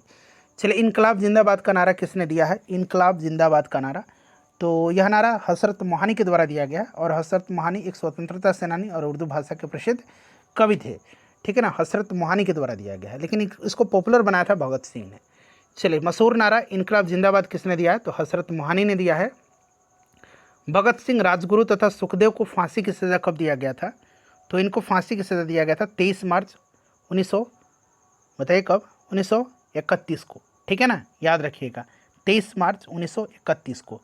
चलिए नेक्स्ट क्वेश्चन है हमारा कि सुखदेव, भगत सिंह और राजगुरु को किस तारीख को फांसी की सज़ा दिया गया था? तो 23 मार्च 1931 को। देखिए अगला प्रश्न है कि सरकार के विरोध में असेंबली में बम फेंकने के समय में भगत सिंह की उम्र क्या थी? तो भगत सिंह की उम्र थी, बताइए क्या उम्र थी उस समय? तो राइट आंसर होगा 21 साल से थोड़ा सा ज़्यादा था, ठीक है ना। इनका जन्म सितंबर 1907 में हुआ था और 8 अप्रैल 1929 को केंद्रीय विधानसभा में इन्होंने बम फेंका था। 21 साल से थोड़ा सा ज़्यादा था। देखिए अनुशीलन समिति क्या थी? अनुशीलन समिति, देखिए इसमें हम लोग 304 प्रश्नों को ही कवर करेंगे और इसमें जो टोटल प्रश्नों की संख्या दिया गया है फ्रेंड्स, इसमें टोटल जो प्रश्नों की संख्या दिया गया है ये 600 समथिंग दिया गया, मैं बता रहा हूँ 609 प्रश्न है टोटल।